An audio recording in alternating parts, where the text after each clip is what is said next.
That's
The next in line is Mr. Abayomi. Ayoba.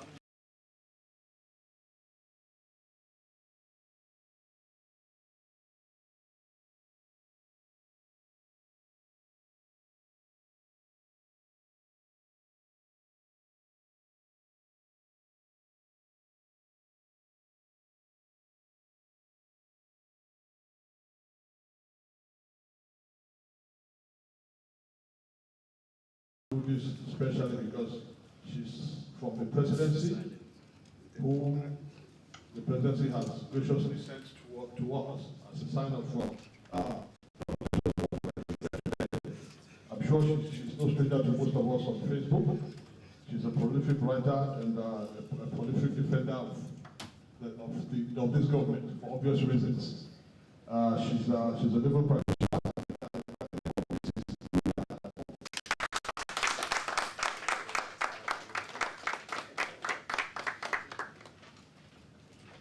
So moving on swiftly, once again, I wish to welcome every one of you for coming to this event. And it's an honor to have you all here because it shows how much we all love our fatherland and especially what's going on around now, which is why we are convening this gathering today. We are all aware of the loud and enthusiastic talk about the restructuring and the urgency with which some people are collaborating actually in Nigeria.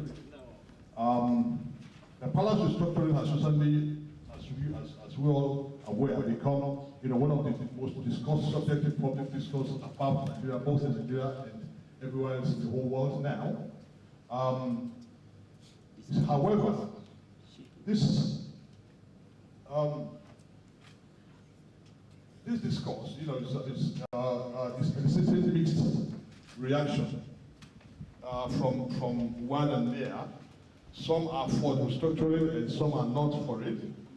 However, after we APC UK looking at the whole scenario of what's going on, we feel we as Nigerians will have a duty to sit down, because the bottom line of what is going on in our country now is that there's the need for debate, there's the need for general discourse, there's the need for every one of us to be able to partake in how this country goes forward from now on. So that's why we decided, okay, let's try and do something. And now only two-way, by bringing this discourse to the public fora and inviting some distinguished personalities who are Nigerians themselves and who we believe have what it takes to give us their own take on how this issue of restructuring should, if we're going to have the restructuring, in what format, how should it go? So that's why we sent out the invitation to every one of you, and the fact that you all saw the flyers and you all came here today, I think we all deserve a very big round of applause for ourselves for that. So because the time is past spent, I don't want to dwell too much on that. I don't want to bore you with my rhetorics. I think what we need to do is now, I would like to seek your indulgence for us to stand up for the national anthem. While I call on Miss Ariola Lucas to lead us the national anthem. A round of applause for her, please.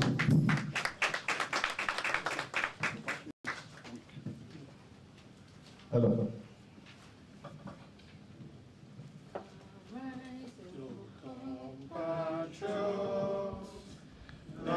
Nigeria's called obey to serve our father's land with love and strength and faith. The labor of our heroes past shall never be in vain. To serve with heart and mind.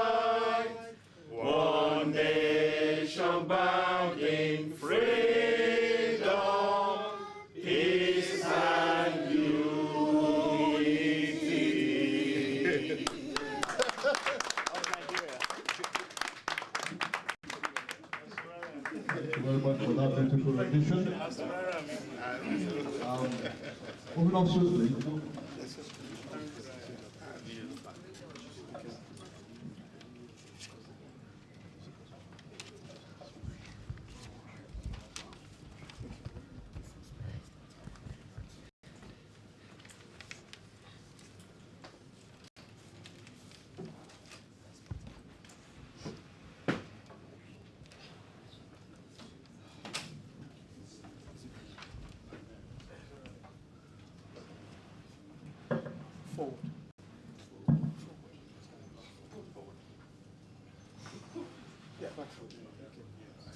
Okay. Thank you very much. Because we're running out of time, so we will be doing everything we have to do now quickly so that we can get to because the main thing we are here for today is to hear from our speakers what ideas they've got for us on how to move fatherland forward. So that will be the main thing that we'll be doing today. But in the meantime, I would like to invite somebody that we all know very well, who is one of the juggernauts of APC UK, to come and give us a short welcome address in the name of Mr. Adeomole.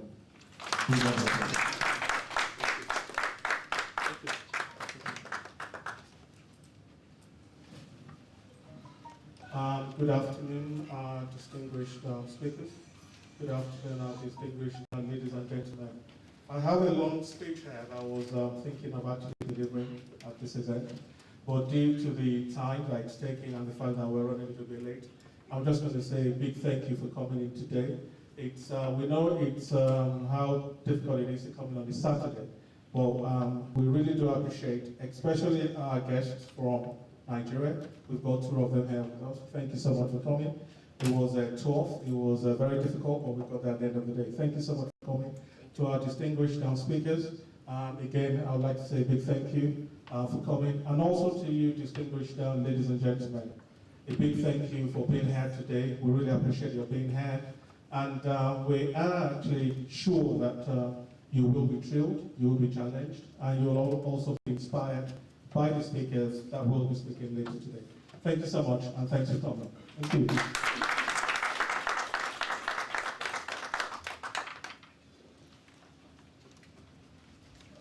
Very much, Mr. Adeomole. That was very short and straight to the point. So moving on swiftly now, like I said earlier on, the main reason we're here is to hear from you. We chose very carefully, having studied their biography and being assured of their competence in being able to impart to us ideas, progressive initiatives as to how, if we're going to have restructuring Nigeria, how to go about it, and if on the other hand we're not to have it, how do we go about it? So I will start by introducing the first speaker today.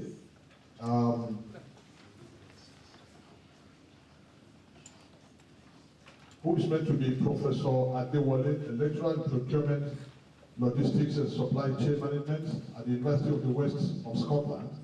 For some of us who's been following APC UK events, the last event we had a couple of months ago, he presented a paper on education in Nigeria, which we are collating now that we will be presenting to the presidency before the end of the year. Now, because of official engagements, he's not able to be here today, but he sent an able representative, somebody whose biography too scares me when I read it. And I'm not gonna bore you with that because I've already bored you with Professor Adewale's biography. But all I'm just going to say to you is he's a publisher and the CEO of a very, very big company here in the UK by name of Mr. Sheyi Odetola. Thank you very much.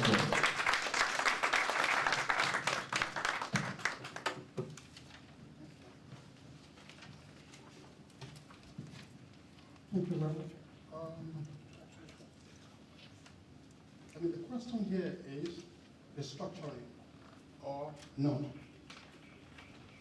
In 2014, APC presidential candidate General Buhari said, and I quote, "I cannot do this alone.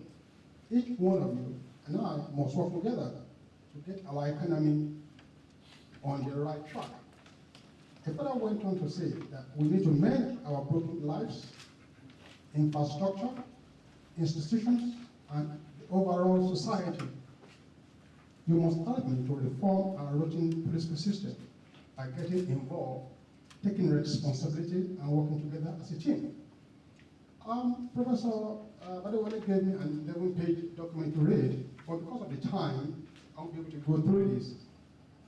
Now, when General Buhari then said that we need to amend our broken lives, the question that came to my mind this evening when I continue here is that, or this afternoon when I continue here is that, when we're given a time, it is very imperative for us to stick with the time, because by not sticking to the time, it's a sign of a broken life. So therefore, the question of restructuring must start with individual lives.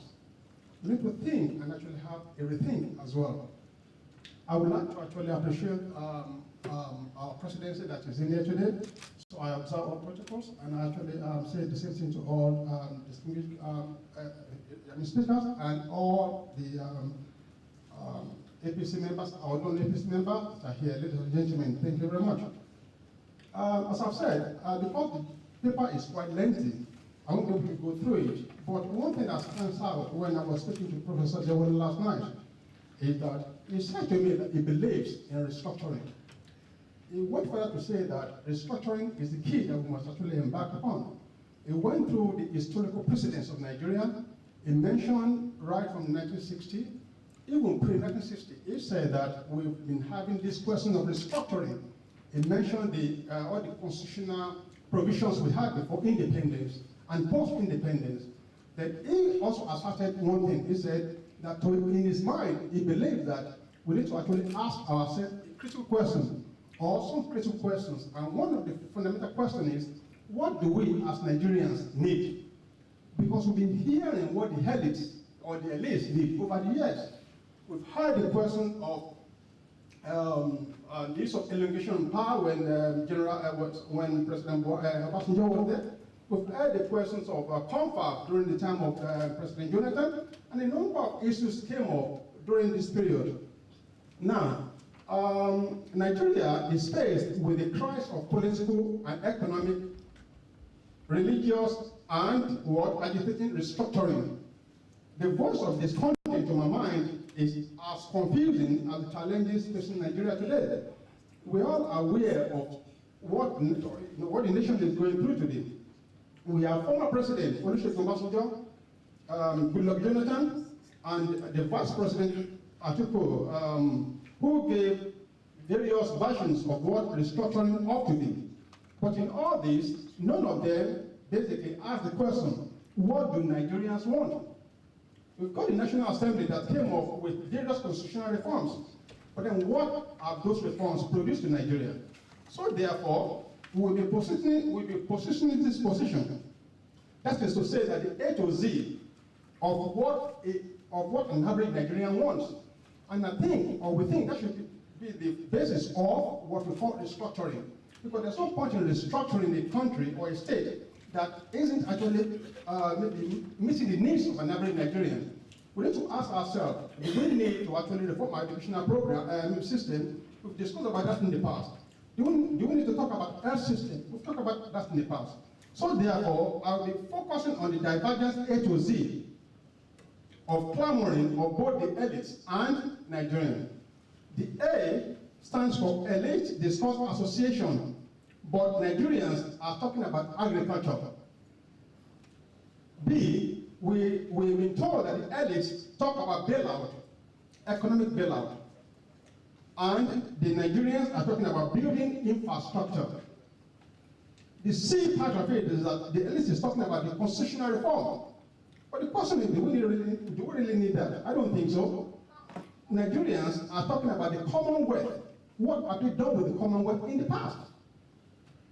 D stands for distribution of gifts, with the term constituency project. But the question is, what are Nigerians talking about? We're talking about dividend of democracy rather than distribution of gifts. The elite talks about east of Nigeria. We're talking about east of Nigeria as Nigerians. each time I met Mr. Kanu or Mr. Alaji Aliyu, the first thing that came to my mind is, are you a Nigerian? The issue of where it came from, in fact, we don't even come to there. But politicians politicize our being and that they destroy our values. We didn't destroy our values ourselves. It is the elite that assume that by actually creating that division among us, you and me, we can actually stay in a coup, and that is very wrong. The F part is that the elite, the political class, talk about federal character. They talk about the presidency is from the north. We need to have the secretary from the south. This is from the east. In fact, as a matter of, I've been living in the UK for the last 32 years, and I was asking my son that day, I said, listen, English have been ruling England for as well. The UK for as long as I can remember. We had Thatcher, we had John Major, we have maybe Tony Blair, we have Gordon Brown. Only Gordon Brown, I think, came from Scotland.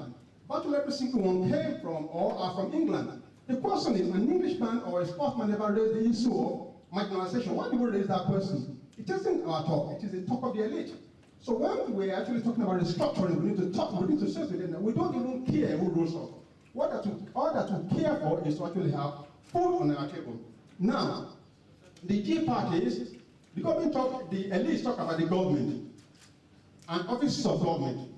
Who will occupy what, and when, and how. But what do we talk about? We talk about governance.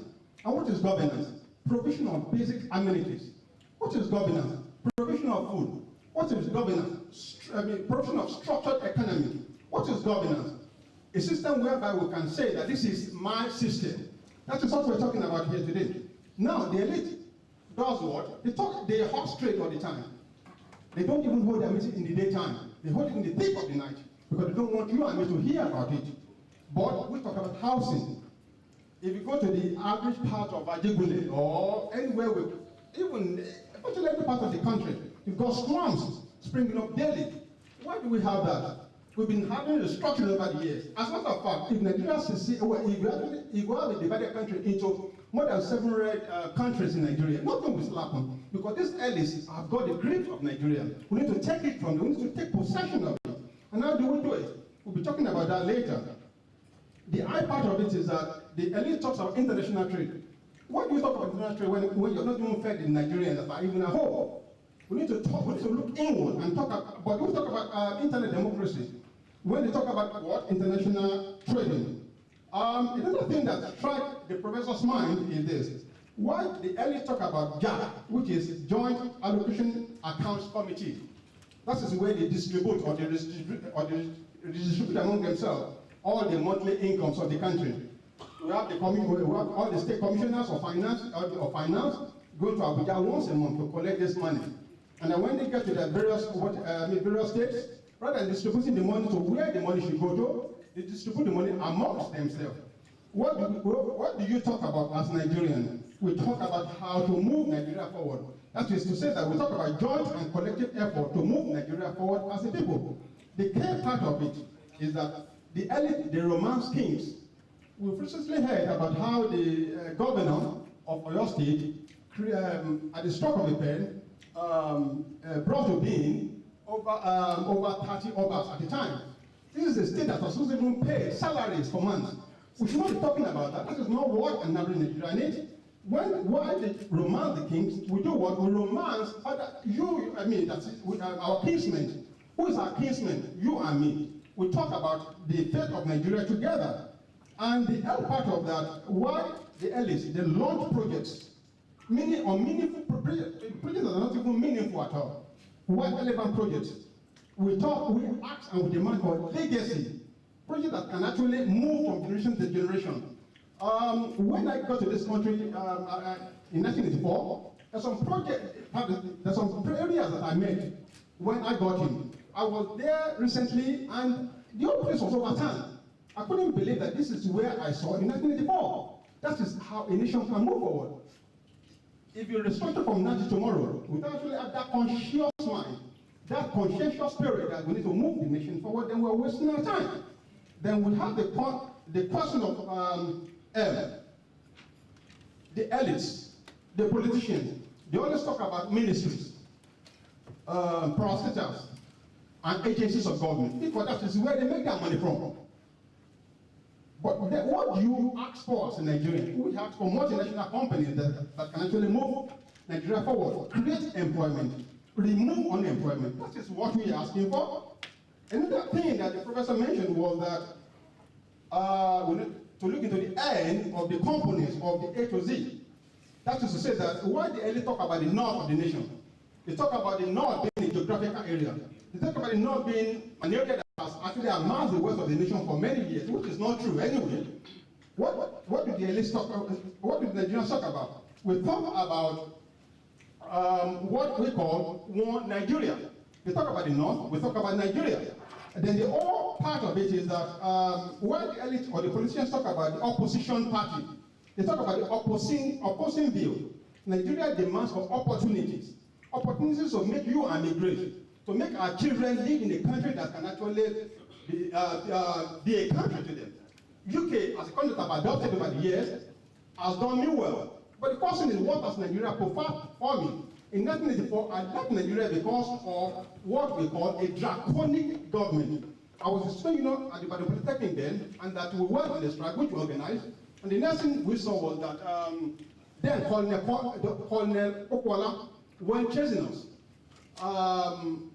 They got to our house in at Ibadan. I wasn't there. Unfortunately for me, I was in Lagos, and I was told that, listen, this SSL there, NSO they call them there, was in the house.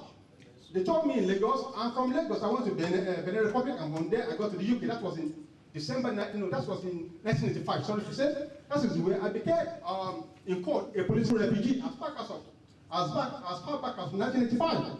What we're talking about here is that we need to begin to think about how we can actually move the nation forward. Now, the big part of it is that politicians talk about politics. That is what they live for, because that is their profession. They are professional politicians. But we are professionals in politics, and that is what we need to actually demand for. We don't want them in politics. We want professionals to actually lead the nation forward. When we talk about politics and politicize everything that is Nigerian, we talk about productivity in the economy.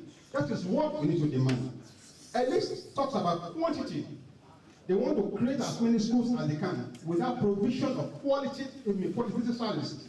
But then, as Nigerians, we demand for qualitative service. We demand for services that we can actually live on as services.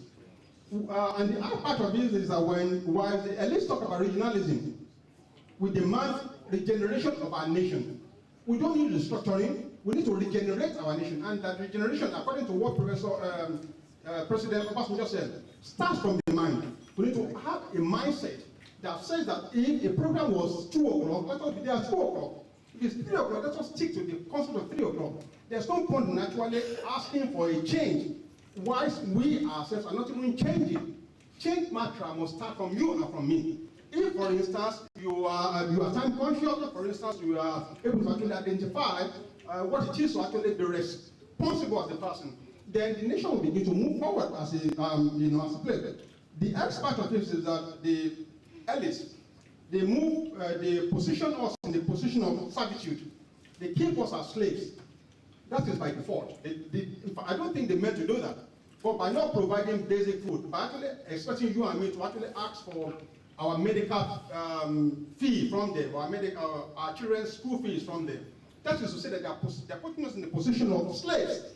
That is what their S stands for. But our own S is standing for service. We're demanding for service. We're demanding what from them? We're demanding service from them. The key part is that they talk about transportation all the time.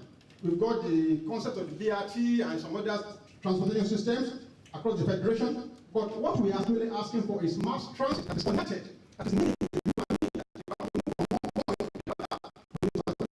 That can do that. That is all that. I came from this extreme part of South London, this whatever.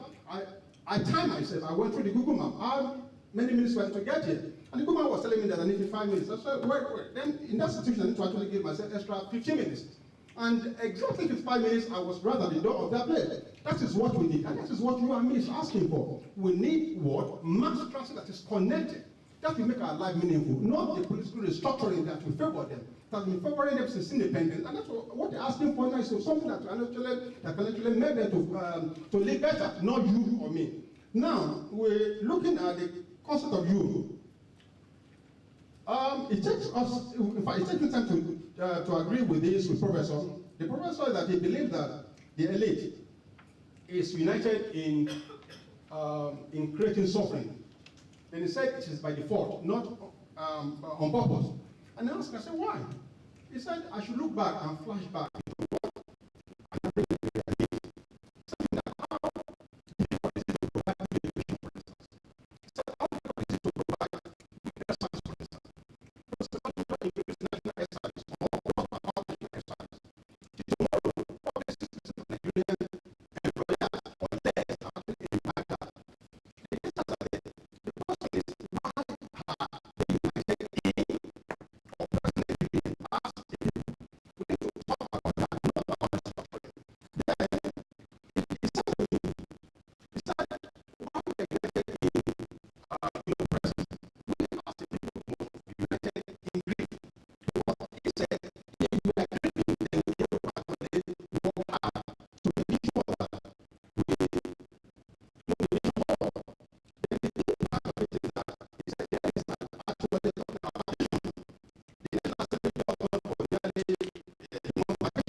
the issue of restructuring came into being. And it is interesting that we're still talking about the issue of restructuring today. Because, you know, when the European states, you know, sat down in Berlin and decided to restructure, you know, what we had as one Africa, you know, the precedents which they set, you know, has actually affected, you know, the national security of each and every African country today. And Nigeria is one of the countries that, you know, was affected, as you know, all the African countries were affected. So I think this issue of restructuring, you know, from a security perspective is extremely important. What we have today is, you know, in my view, and as you know, is that, you know, we have 36 states in Nigeria. And, you know, you have the federal government. We do also have about 774 local governments. From a security perspective, you know, we are much more aware that, you know, if you look at the northeast of Nigeria, we have a group called Boko Haram, which is at the northeast. If we look at the northwest of Nigeria, we have the Shia militias. If we come down to the central bit of Nigeria, we have, you know, the influx of the Fulani headmen. And then if you come to the south, you have the issue of the Niger Delta militias. And then the southeast, you know, we have the current issue of the Biafra and the IPOB. And then, of course, you know, in the southwest, which is we have what you call the Oduduwa People's People's Congress. These are some of the key issues that, when we take into consideration, when we want to make a decision as to whether a country should be restructured from a security perspective, we have to be looking at. And I'm sure one of the reasons why we're talking today about the issue of restructuring is fundamentally because, you know, we've had, you know, the issue also of, you know, the call for a Biafra state. Ladies and gentlemen, I think the most important thing that, you know, we have to be able to understand is that, you know, we have to look at the history of Nigeria. My colleague spoke a little bit about how Nigeria has been restructured, you know, from time and time again, and why it was restructured. So if we're talking about restructuring, we have to be able to understand where are we restructuring to. Because, you know, as I keep saying to people that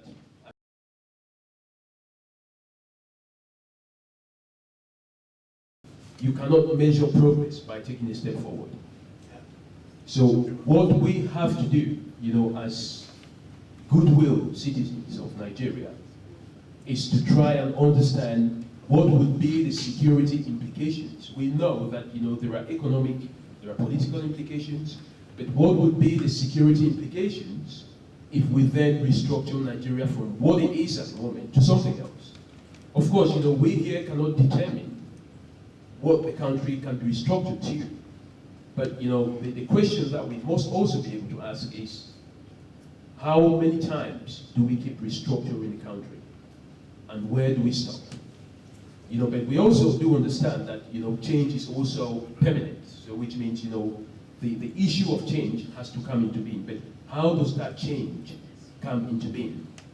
That is the question which we have to be able to answer very, very succinctly. So my point here today is to be able to get each and everyone to reflect about the security implications of any restructuring of the country. But because we do not know, you know, because we don't have the power to determine what the country will be restructured to, we might just speculate that perhaps if the country were to be restructured to a six regional state, to six regions, then the areas which I've mentioned to you about the security threats that we have in Nigeria may be the regions that, you know, the government may be trying to restructure to. But again, you know, is that going to be able to solve the security problem? So is restructuring the solution, or is restructuring one of the solutions to the current crisis that we have in Nigeria? And mind you know, we're not just talking about Nigeria, because, you know, we have other regional states. Recently, I've been following the news in Cameroon, where the southern part of Cameroon, which speaks fundamentally English, they are saying that they want to be able to secede from the French side of Cameroon. And if I remember very well, because I am kind of a mixed race, because I come from Cameroon and Nigeria. In 1953, my great-granddad walked out of the Enugu House of Assembly, EML India. He walked out of the Regional House of Assembly because he thought that the relationship that was existing between Southern Cameroon and East Nigeria at the time, was not beneficial for Southern Cameroon. And he formed a political party, which then became Southern Cameroon. That was a time when, Southern Cameroon and East Nigeria were run by the British under the trusteeship. But what had happened at that time was that, the campaign for the southern part of Cameroon to join Nigeria actually failed, and Southern Cameroon joined part of the French Cameroon.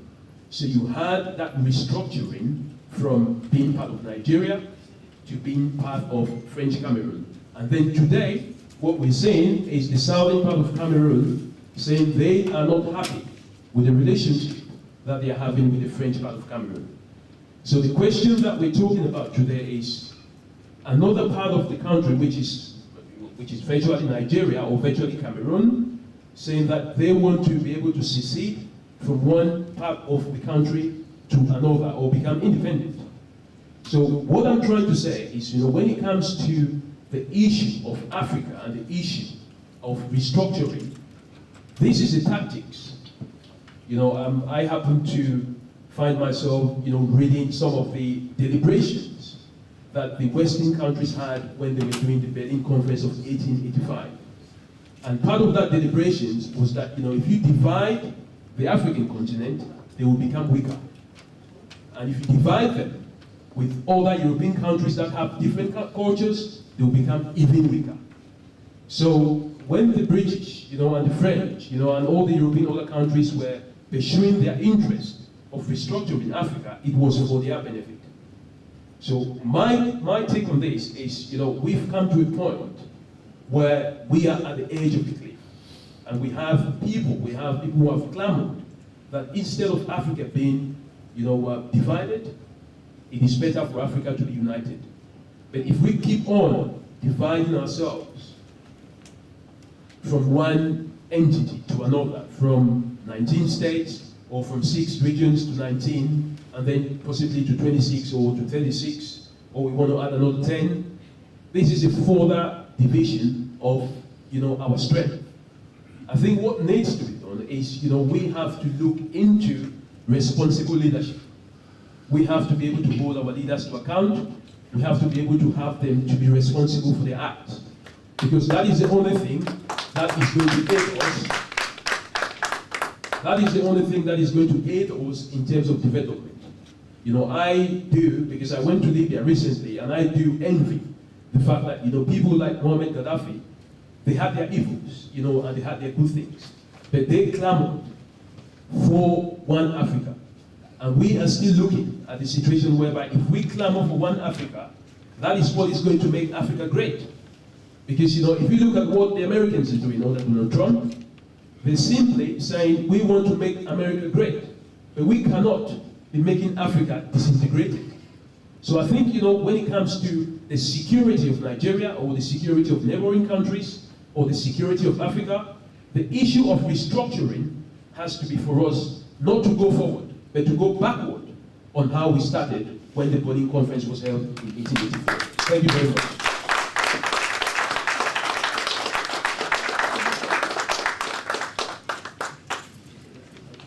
Thank you very much, Mr. David Otto, for that elaborate speech, especially, I guess, it's just giving us the security implication, an angle of the security implication of this restructuring thing that we're talking about.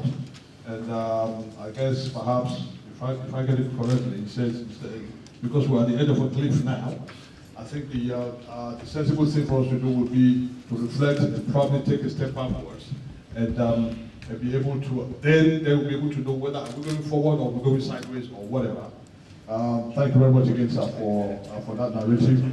I'm sure we all got one or two things out of that. So moving on swiftly, we're calling on the next speaker. I'm sure he's no stranger to many of us here because he is the pioneer chairman of Kanuk. Whatever Kanuk is today is due to his leadership, for which many of us still hold him in high esteem for that. I will be calling on the ex-chairman of Kanuk and the UK community leader, Mr. Bimbo Afolayan.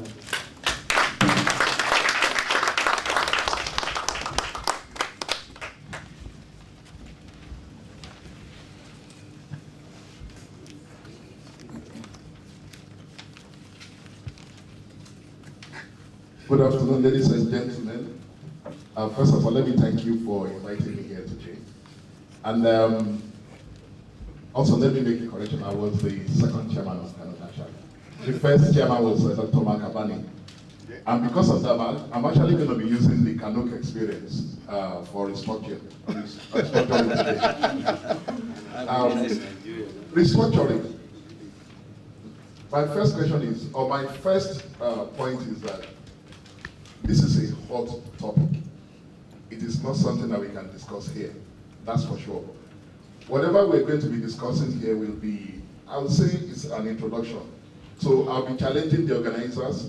You've done very well by bringing us together here. I really appreciate you. Please, this is an introduction. I challenge you to put something together that is even bigger in terms of number of, perhaps, not hours, maybe days. Let's do something in London that can shake Nigeria. On my list here, I have so many topics to discuss, but then we don't have the time to discuss them here. And I'm really impressed also with the previous speakers. They've actually touched almost everything that I was going to talk about. But now let me start with the Kanuk example about why we need to restructure. In those days when we, in the UK, Nigerians started to increase in numbers, in terms of states, in terms of professionalism, in terms of associations. We had hundreds of Nigerian organizations in the UK. Every one of them wanted a piece of the national cake, which was the Nigerian High Commission. Everybody wanted it. Everybody wanted to be at the high table with the High Commissioner. They wanted to go there and be seen to be clicking glasses with him or taking contracts at the High Commission. Unfortunately, there was no form. There was no form because we forgot that when God created the earth, He made it in a mess. And the first thing God did was to put a form in place. Now, we had several high commissioners, they couldn't resolve the problem. It got so bad that the Nigerian community in the UK, we always quarreling.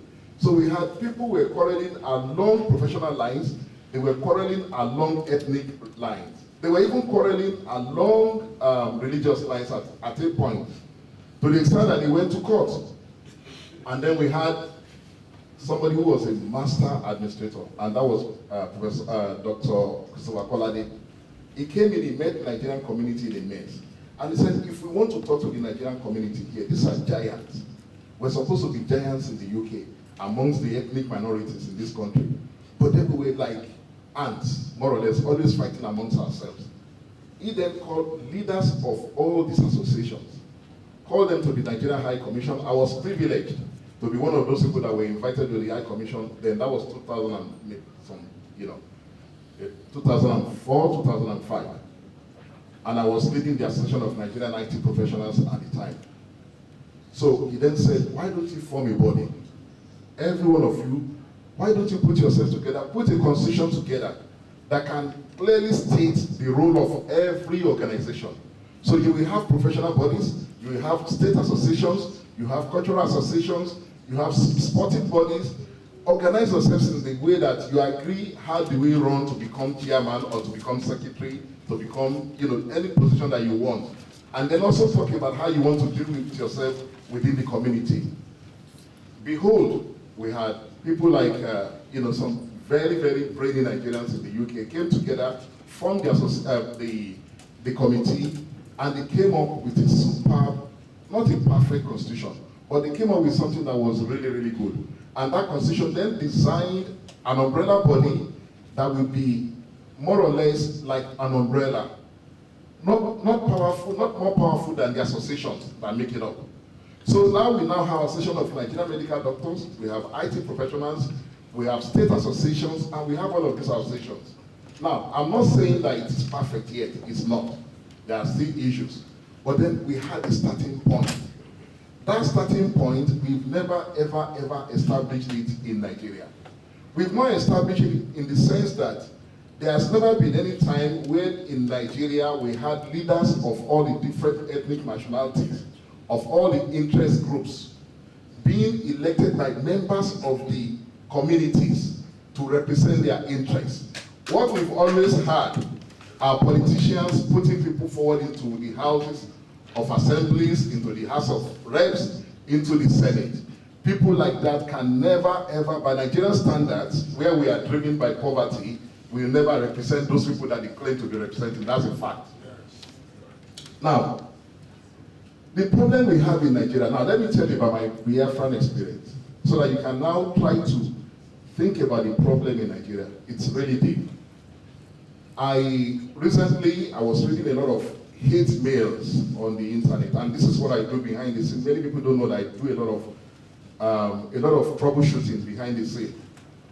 Bad emails, Igbos versus Yorubas versus Hausas, everybody abusing each other. So I contacted somebody, a highly respectable person to me, who was a Biafran agitator. So I said to her, of all people, would you be the one sending this kind of hate mail about other ethnic groups? I said, if it's true that you want Biafra, why don't you go through it in the normal way? Perhaps, maybe what you need to do is to reach out to members of assemblies. And I gave her a hint. I said, if you go to the House of Assemblies in the Southeast, for example, you mobilize them, you put a lot of pressure to them, and you get most of the Houses of Assemblies to pass is a bill or resolution or whatever, to say that we want to have a referendum.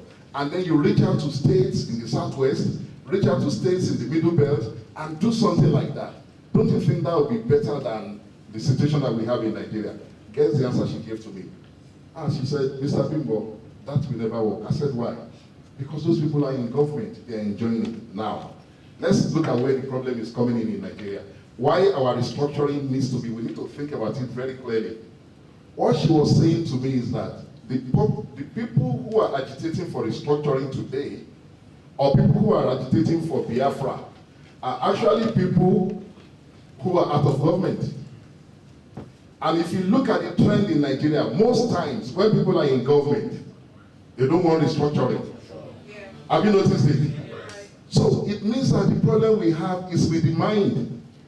Because in Nigeria, when we are in power, and I can tell you this very clearly because I've been in the trenches. I was chairman of June 12 movement when we were carrying placards in the UK fighting against the military.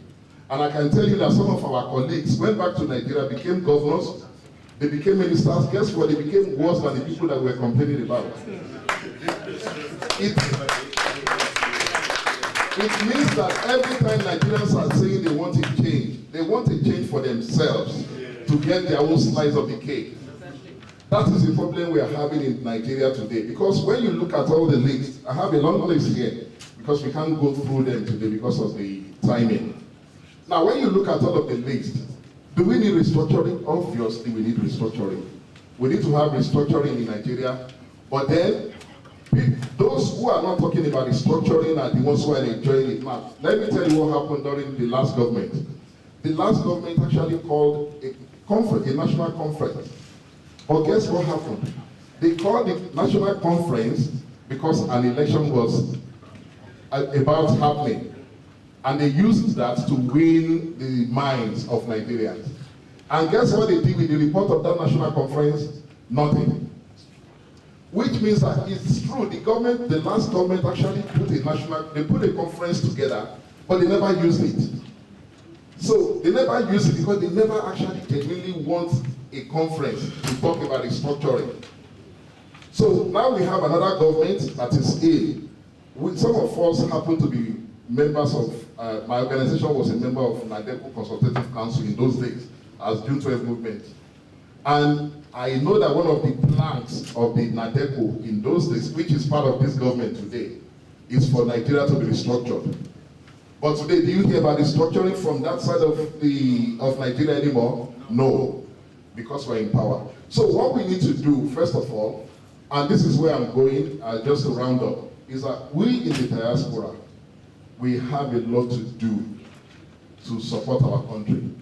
Unfortunately, we're still in disarray. In diaspora, we're always fighting. We are always so disorganized. Even the political parties in the UK, I can tell you clearly, have about 7, 8, 9, 10 factions. And when we go to Abuja, so what can we make any change? No, we can't. Why is it that every government that comes to place in Nigeria never reckons with the diaspora? I go to Nigeria regularly, but they have no respect whatsoever for us. But you see, we need to start to clean our own house from the diaspora. And where I'm going to end up is to say that you have started very well, and I commend you for bringing this together. Let us start to talk in the diaspora, so that when we go to Nigeria, people can listen to us. If we start to talk within the diaspora, it means that we can take some of the values that we have learned in a civilized country like the UK or the Western countries and take it to Nigeria and then plan our strategies on how we can change things in Nigeria. Because the problem we have in Nigeria today is that the major problem is that we are an unfair people. That's the reality. So if they are killing people, if we're taking all of the oil in the south, you know, people in the southwest or in the southeast or in the north, they're not going to complain if they are killing people in the south. The reason is that they're killing people in the south until they move to the southwest. That's when we start to complain in the southwest. Then the south keeps quiet as well, right? Then when something happens in the north, then you hear the northerners also crying. Guess what happens in the south? They keep quiet as well. So if we're talking about restructuring, we should be talking about restructuring that can look after the entire country. So my own idea about it is this. If we're talking about a derivation, for example, so what if tomorrow the oil dries up in the south, and then maybe groundnut becomes the main import, the main earner for Nigeria?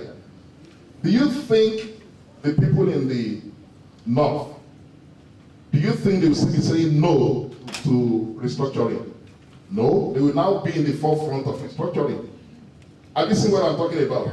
So you see, these are things that we need to talk about, and this is why I said this sort of summit is fantastic, but it's not enough for us to discuss. It's really, really deep. It's something that we really have to sit down and engage with ourselves, within ourselves, to say, if we really want to solve the problem in Nigeria, we need to look deep into how we treat our brothers across the country. Thank you very much.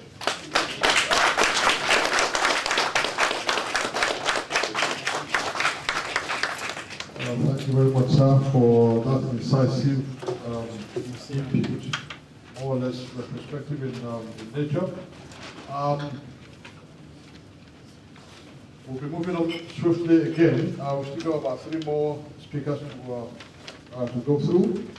I will be calling because everybody knows that the youth is the future. So part of our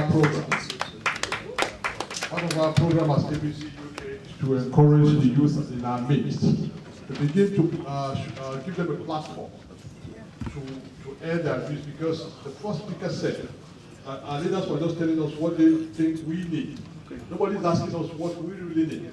And that is why we in APC UK have decided, as part of our strategy, to encourage the youth amongst us. Give them the platform. Let them come up and tell us what do they really want. Because I was told when I was in my, I'm still in the youth anyway. Well, a few years ago, not too many years ago, I was told the future belongs to me. I'm still waiting for that future. I've got a few gray hairs now. But one thing I've made up my mind to do, and I think I said in the last meeting we held, is that I don't want to wake up 10 years down the line and my son had come to ask me that when things were going on right now in Nigeria, what did you do? So this was the reasons why we decided, okay, one of the things we need to do is to make sure that we encourage youth amongst us. Give them the platform for them to be able to shine, if you like. Give them a voice. Because if we give, trust me, if the youth in Nigeria are given a voice, because I've sat down with many of them, and some of the things that I've got from them, makes me to shiver. It gives me hope that this generation, even though some people say is wasted, but from my discussion with some of the youth that I'm seeing now, they are so hot-headed that I believe that, hot-headed in a good way, I mean, that I believe that there is hope yet for Nigeria. So that's why we're calling on one of our youth here in the UK. She's a young graduate of politics and philosophy from the University of Hull. She's into financial services, representing the youth. I'll give you 10 minutes plus 2. For being a youth. For being a youth. So I'll call on Mr. Fair Salome.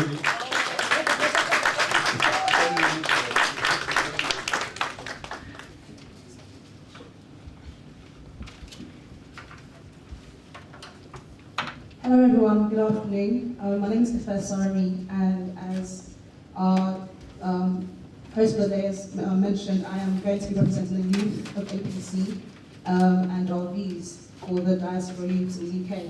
So today I will be speaking on behalf of the APC youths in the United Kingdom, and we are here for the decentralisation of power, which means transferring power from the federal government to the states. The reasons for this conclusion will be given towards the end. So within the course of research into this matter, I recognise that since gaining its independence from colonial rule in 1960, Nigeria has been subjected to both military and civilian rule. Although I'm not here to lecture you all today about the politics of Nigerian history, but one of my aims here is to eliminate some historical context, which will give us understanding as to why the current political system today in Nigeria has forced its citizens to call for a restructure. During my final year at university, I embarked on a political dissertation called The Existence of Corruption and Its Effects on the Nigerian Public Education Sector.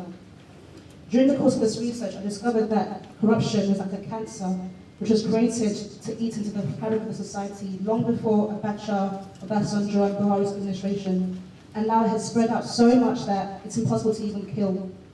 But where did this cancer originate from? My research informed me that it was implanted by the colonial masters, and the proof of this can be traced back to colonial rule from the 18th century, when political corruption became the principal means of private accumulation during the decolonization period. This is even after Nigeria gained its independence from colonial rule. As a consequence, the mindset was adopted by the monarch's successors, who never thought to reevaluate and restructure the constitution according to the needs of Nigerian citizens.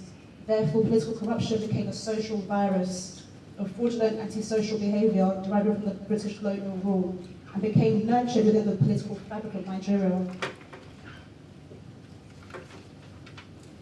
The reason why corruption has so much importance in my research is because it is unequivocally the #1 contributing factor to the underdevelopment of Nigeria.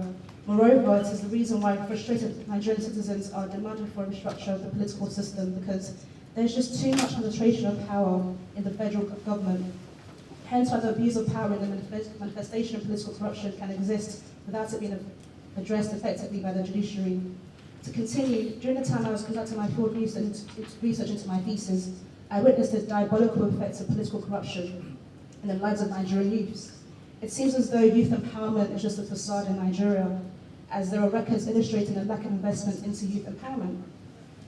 My definition of youth empowerment includes education and employment.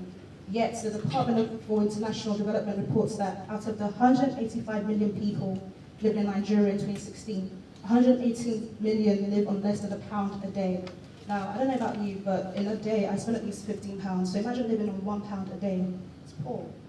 And in that 178 million, approximately 54% is accounted by the age bracket of 15 to 25, the youths. The literacy rates as well are nothing to boast about. According to UNICEF, in 2015, only 63% of Nigerians' youth aged 15 to 25 are educated to primary and secondary school level.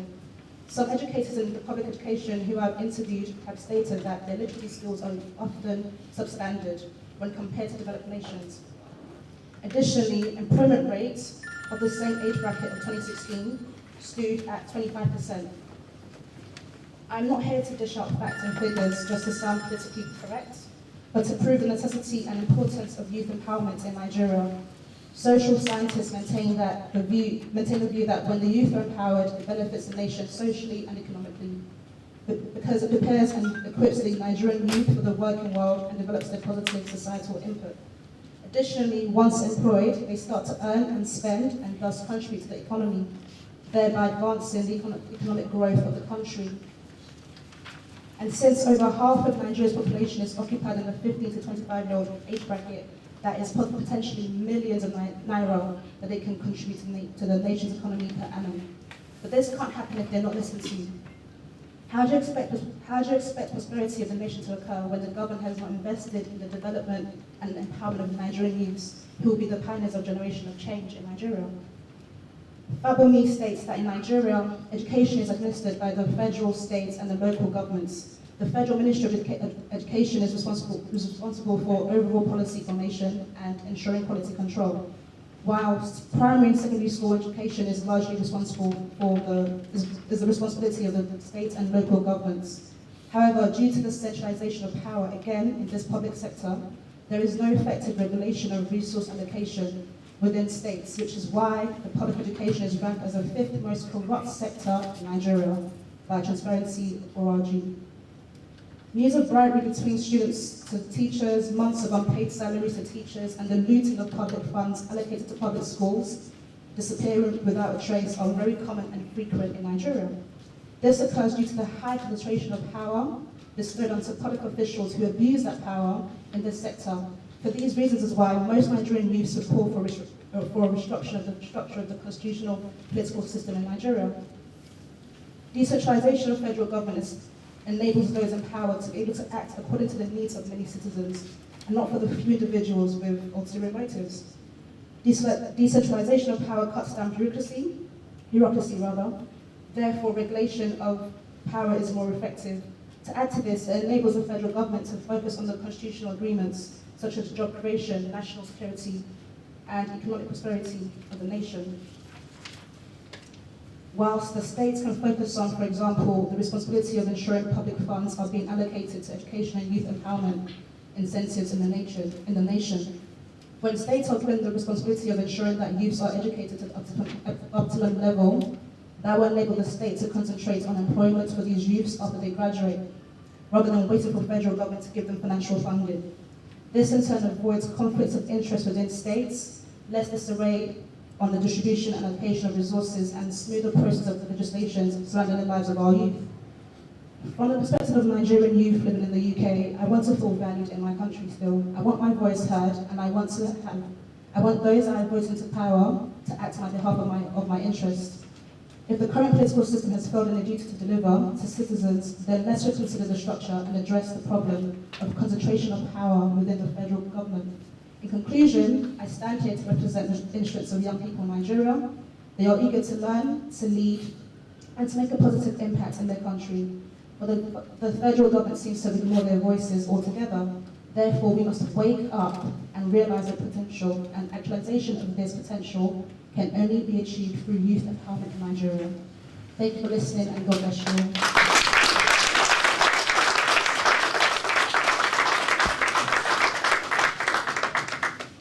Thank you very much, my dear sister. You've done yourself and the youth of Nigeria justice, even if I say so, because from what I can gather from what she just told us now, giving us the Nigerian youth perspective on restructuring Nigeria, it all boils down to the necessity of youth empowerment as the way forward for the country. Just like I said earlier on, I was told years ago, the youth belongs to, the future belongs to us. I'm still with it. So I'm sure, right? I'm sure it will still happen soon. So moving on swiftly now, another speaker. However, after this speak, I just need to notify us that there will be an interactive session after we've heard from our speakers too, because we want to give everyone the opportunity to be able to ask questions, possibly provide solutions, if you will, to the issues affecting our dear fatherland, because I believe that's one of the reasons why most of you are here today. So we want to give everyone a voice. We don't want you just to listen to us. We want to listen to you as well, and we'll collect whatever it is we get from here and make sure that the powers that be we place it before their table. And hopefully somebody somewhere will act on it and for the betterment of our country. And also could we have some people from the presidency here. So if nothing happens, I will tell you who to hold. Moving on swiftly, the next person to speak to us about the issue, the prevalent issue that we're talking about is another special personality, a Nigerian as well, who's the Speaker of Hackney Council and a UK community leader. I'm sure she's known to many of us as well, and she's into the UK politics. So I'm sure she will give us a dual angle to it, the Nigerian angle and the UK angle, and how to use the UK angle to amend the Nigerian angle. I'm going to call on Councillor Shade Eti.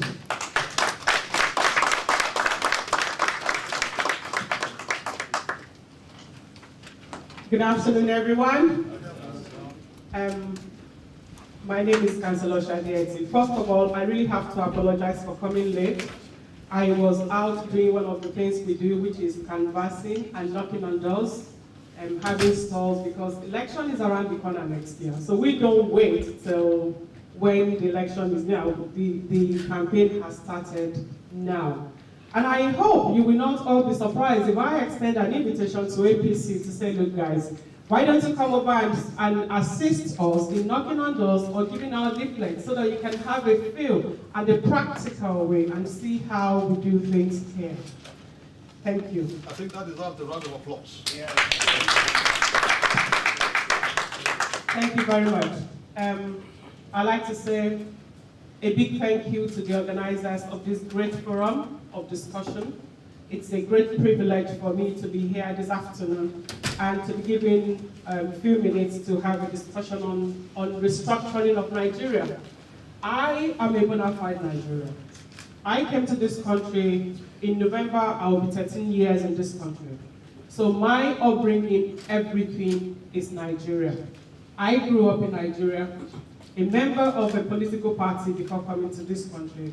And when I got here, due to my passion to serve, I joined the Labour Party here, and I've been given a good opportunity, which I represent.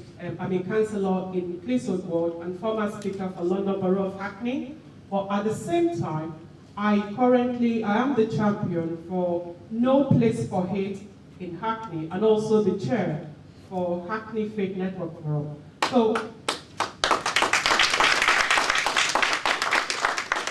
thank you very much. So from my own perspective, I'm just going to summarize. I won't be able to do a lot of reading. I'm sure we all know about the history of Nigeria. But from what I have seen and from what I heard from my young person, there is no doubt. There is the need for power to be shifted. I mean, in terms of devolution, no doubt about that. From the central to the state. And what is the definition for devolution? It says a statutory delegation of power from the central government of a sovereign state to govern at a regional or local level, which means giving the state the power to make legislation relevant to its area. I think what we have practiced so far, from my own perspective, has not worked well. The level of poverty is increasing. I schooled in Nigeria. I went to a primary school, free education. I went to command because my mother was the catering officer. If not, I would have ended up in a public secondary school. No doubt about that. And I could remember vividly, anytime we're traveling, we're going to Ijebu, because I'm from Ogun State. That road, that old road before the expressway, is still standing up till today. And that is because of the hard work of Chief Obafemi Awolowo when he was the premier for Western Region. So definitely certain things worked. I went to school, and in terms of health, I remember vividly when I had a lump of the breast, and I had to go to UCH, they removed the lump, and they actually tested it to make sure it wasn't cancerous. So I can tell you things worked well when I was growing up. I was born in the 60s, so I'm sure everyone here will understand what I'm talking about when we are all in our 50s, you know. And I can proudly say I'm a mother of 4 children. My first daughter is 29, so I clearly know what I'm talking about, and I can always remember and reconnect to where I came from. But at the moment, there must be changes. Take an example of the police force, and why am I taking this as an example? I was home this last holiday with my kids, and they were very scared, seriously, when the police stopped us, what they were asking us with the gun, the money I had to give to them so that I can just find my way, because the policeman was really smelling of alcohol. And then hearing on the television, in terms of kidnapping, showing the kidnappers then, they were asking me questions, and I had to tell them the truth about what was happening in Nigeria. We have to say the truth as it is. There is no point hiding under a shadow that because you want to have a fine face or you want to know. Let's speak the truth and let's make changes. Our police force is about 370,000, and we are about how many millions? Running to 200 millions. We have not even met the United Nations standard when it comes to how many we should have 222 policemen to 200,000 persons. That has not been met. Talk less of, you know, what we have at the moment. How many examples do I want to give? But when the power is given to the state, an example is Lagos State. Practically, certain thing is working. The model of Lagos State is working. The amount of money being remitted from Lagos State alone works. So if we have other states, there are so many states in Nigeria that are not viable. Once the federal allocation is gone, that is it. That is not what we are looking for. But the natural resources are there to be tapped into. They are just lying there. Why is it still lying there? Because of a lot of amendments that needs to be done in terms of federal to constitution. I think, and one thing we have to be careful is this. This is happening under the platform of APC, which I'm quite happy with, but it's for the whole generality of the country. What is the certainty that this discussion will not be thrown into the garbage bin after all this? They've had the Sovereign National Conference, they've had committees and recommendations. Even I was in Abuja when I went to Nigeria, and I still know what I talked about. They've had so much recommendations, and what comes out of it? Everything goes down the drain. It is our responsibility, you and I. And why am I saying that? The amount of money that we remit to our country or from the diaspora on its own, it's huge amount. We are contributing to the growth and the development of our families to ensure that they do not die in hunger. You have all contributed in ensuring that you have empowered one family member or the other so that can help one other person. And what we are talking about today does not get to the villages. You know those villages, those people in the village, how do we get this information down to them? How do we tell them? How do we get a radio to say, this is what is happening? So when anything is happening, when they tell you to come for consultation, when they call a gathering of community meeting, you have to attend. You have to know what we're talking about, and you must make your contribution. Those are key things we need to talk about. What happens to our young people? I was given the opportunity when I was growing up. At 17 years old, I joined the Rotary Club of Ibadan. And from then on, a lot of training, leadership training from one place to the other. How many youths today have the opportunity? And things have changed. I did not know how to use any computer when I was growing up. I learned it. So we have to move with times. We have to change. And above all, our leadership. There are so many people in the National Assembly who sincerely do not know their roles and responsibilities of what they are meant to be doing. I have to say this. Look, I have an MP, we have two MPs. I'm very, very proud of MP McGillia for Hackney South and Shoreditch, and MP Dan Abbott for Hackney North in Hackney. Both of them, they have their surgery. We do have a general monthly meeting where they give you an account of what is happening. You have the whatever to ask questions. Their doors are not shut. Their doors is always open at all times. We go out to knock on doors, we go out to canvas, you have an opportunity for discussion, intellectual discussion on what is happening. They will be able to sample your opinion, and then you also know what is happening. And then they take this information back. But some of our representatives, and I sincerely think, look, they can't kill everyone because some are very scared. 2019 is around the corner.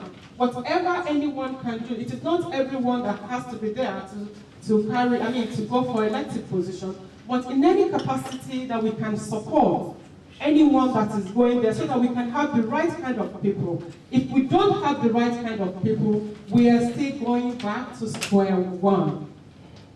Honestly, whatever we say, we are still going back to square one.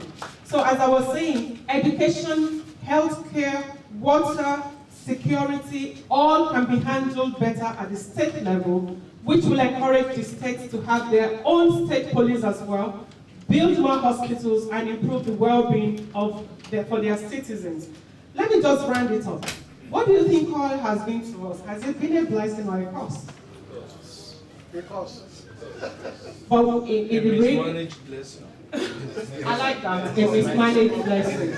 I would say it's a cause, but I think I sincerely like that. It's a mismanaged blessing because it has not been managed well. If not, by now, our country should have been the best all over the world with the human resources that we have all over. If you look at the quality of people in this room alone, you'll be amazed if everyone will have to tell you what their profession or their career is. And that's one thing I'm always very proud when any gathering of Nigerians. And I'm always thinking, for God's sake, why are we wasting these human resources? There are people who are willing to go home, to volunteer, to do things voluntarily from the bottom of their heart. But we don't, the environment is not conducive. Not at all. So let me just round up. If that happens, the Constitution will be written by respective leaders within the community, thereby ensuring equal representation and voice transparency.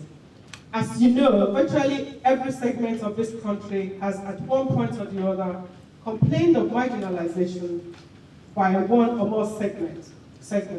So, all in all, we must engage with our citizens, discuss with all at the community level in all regions, true and genuine negotiations among leaders. But one thing I sincerely would want to see, our faith leaders have an important role. Our faith leaders have an important role. Because why? The trust is there. The trust is already built.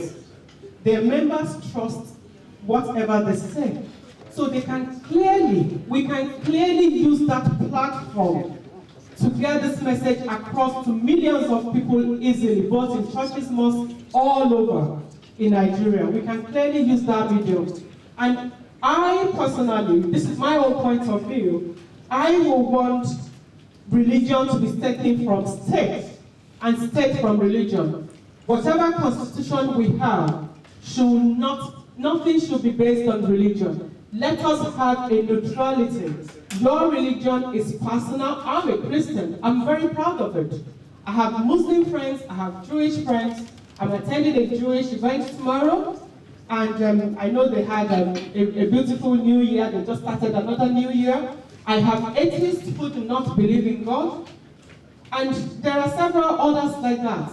But if religion is taken out, let us treat religion separately, not as a matter of state or anything. no, I mean, if you're a Christian or Muslim, it is respected. But let's take religion out of state, state out of religion.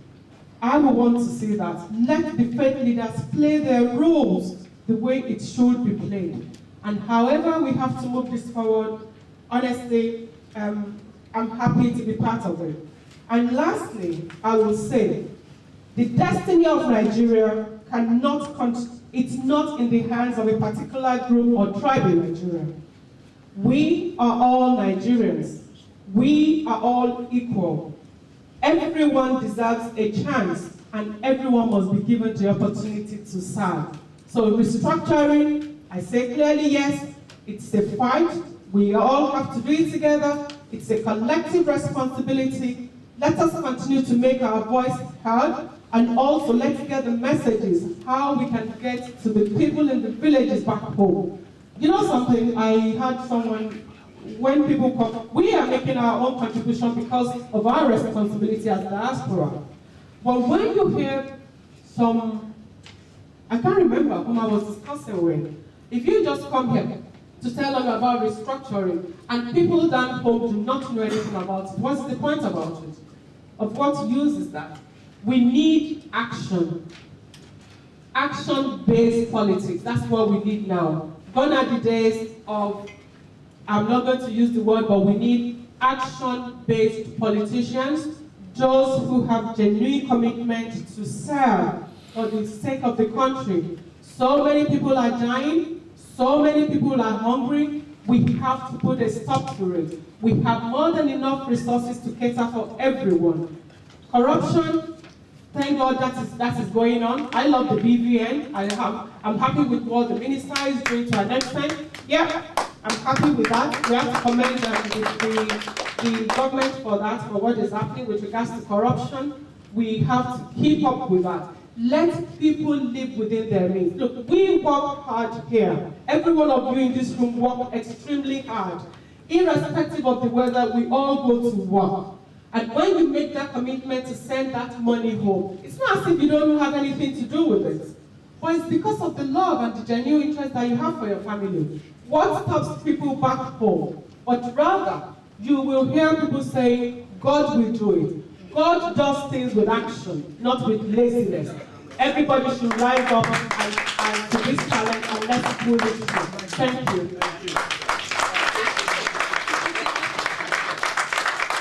Thank you very much.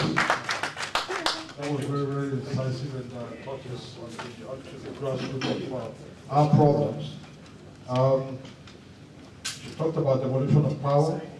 She talked about attitudinal change and action-based grassroots politics, which I'm sure every one of us has taken note of. And talking about APC UK joining them in the trenches. I think we'll have to talk about that after this event and see how that will work. All right, let's go to the last but not the least. Sometimes we like to leave the best for the last.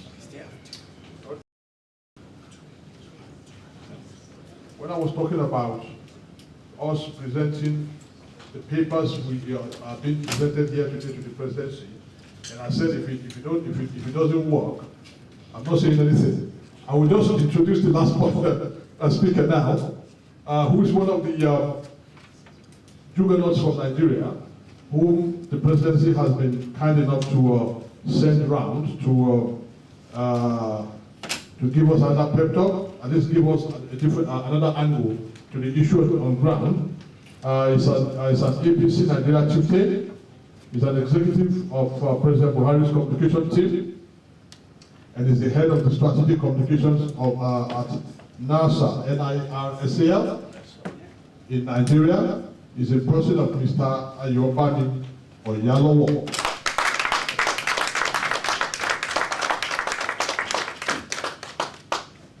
Good evening. It's not evening, right? It's past 4. Yeah, it's evening now. Good evening, everybody. Actually, I work briefly in the presidency, but more like volunteering for them. Now I work elsewhere. I no longer work in the presidency. We need to get that clearly. My name is Ayo Oyalowo. If you're on the social media, you will know me as the Godfather. That is for those who understand, I mean, who uses the social media a lot. Now, a lot of things have been said. I don't know whether I still want to touch on them, but some things that I expected have not been touched on. So I'm going to try and look at those areas. Now, when we talk about restructuring, a lot of things, a lot of arguments come into place. If you've been following world news, you will see what is happening in Catalonia and Spain. And we've had something similar in Nigeria too. Now, the truth is, currently there has been a lot of people coming to realize they want to be more seen from their own ethnic picture or prism. I don't know whether it was what happened in the United States with the Trump election that has created this, I don't know. But suddenly you find out, even in France, they managed to escape a party that was more like, it has to be, I forgot the name of the party now, but I'm sure you know what I'm talking about. We had a UKIP here too, recently, that was like trying to make a lot of noise about you have to be white, you have to be original British. So I think it's a world phenomenon that we cannot run away from. But looking at Nigeria, when we shout restructuring, I laugh at times because many of us don't even know what we're talking about. You will see a governor of Ekiti State shouting restructuring. This is a man that has been owing civil servants months of salary, despite getting federal allocation. Now he wants restructuring. I don't know how he's going to handle it. So when we talk about restructuring, we have to be very holistic. Many people here will be very nice. I'm not going to be very nice. I am not one of those people who will be politically correct. I don't know how to do it. I'll say it the way I want it to be said, the way I want to say it. If you like me, misquote me. If you like me, understand me. But I will say exactly what I want to say, and I know you will understand. Now, when we talk restructuring, are we saying we should create more states or we should reduce the number of states? Are we going to merge some of these non-viable states? If you've been following Nigerian politics, Oyo and Osun states cannot run a university together. Those guys have closed the university for 2 years. For those, I had this fine young lady that she finished from University of Holland, and I envy her. Because her mates in Nigeria cannot finish university. Because government cannot pay salaries. Now, we need to ask ourselves this question. If we say restructuring, you know it's going to affect education, right? Our educational system in Nigeria is about the cheapest in the world.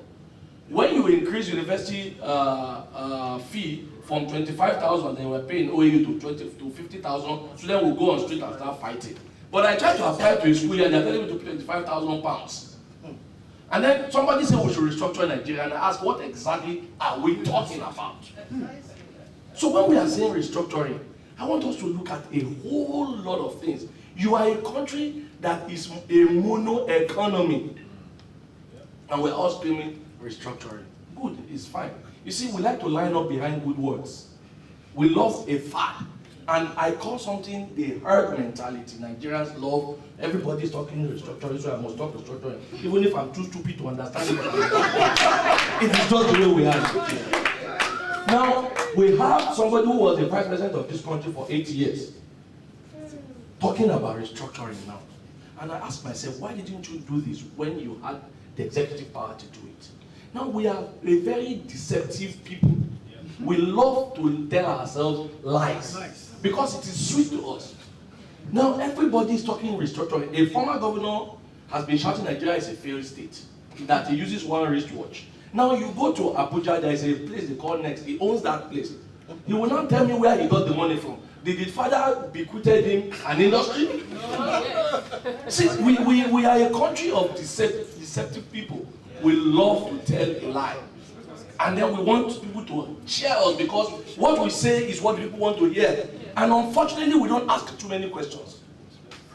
Now, the vice president I was talking about, I won't mention anybody's name here, but you will know what I'm saying, said he wants restructuring. Now, the lady at NPA wanted to restructure the Nigerian Port Authority. They are making trouble for her. Because the man has an interest that takes more than 70% of Nigerian income from the ports for himself. And he wants Nigeria to be restructured, but we should not restructure Nigerian ports. Now that is the kind of Nigeria we've been deceiving ourselves with. Now the restructuring I want to see, I will tell you. But I will ask some of these questions first. Devolution of power. Yes, I agree with some of this. I want Nigeria to devolve power. The federal is too strong. Some of these states, but when we devolve power, to where are we devolving it? Are we going to have a regional government? Are we going to go back to 1963 constitution of 3 regions, or the 1964 constitution of 4 regions? Are we going to go back to 19 states, to 12 states, or we want to retain 36 states?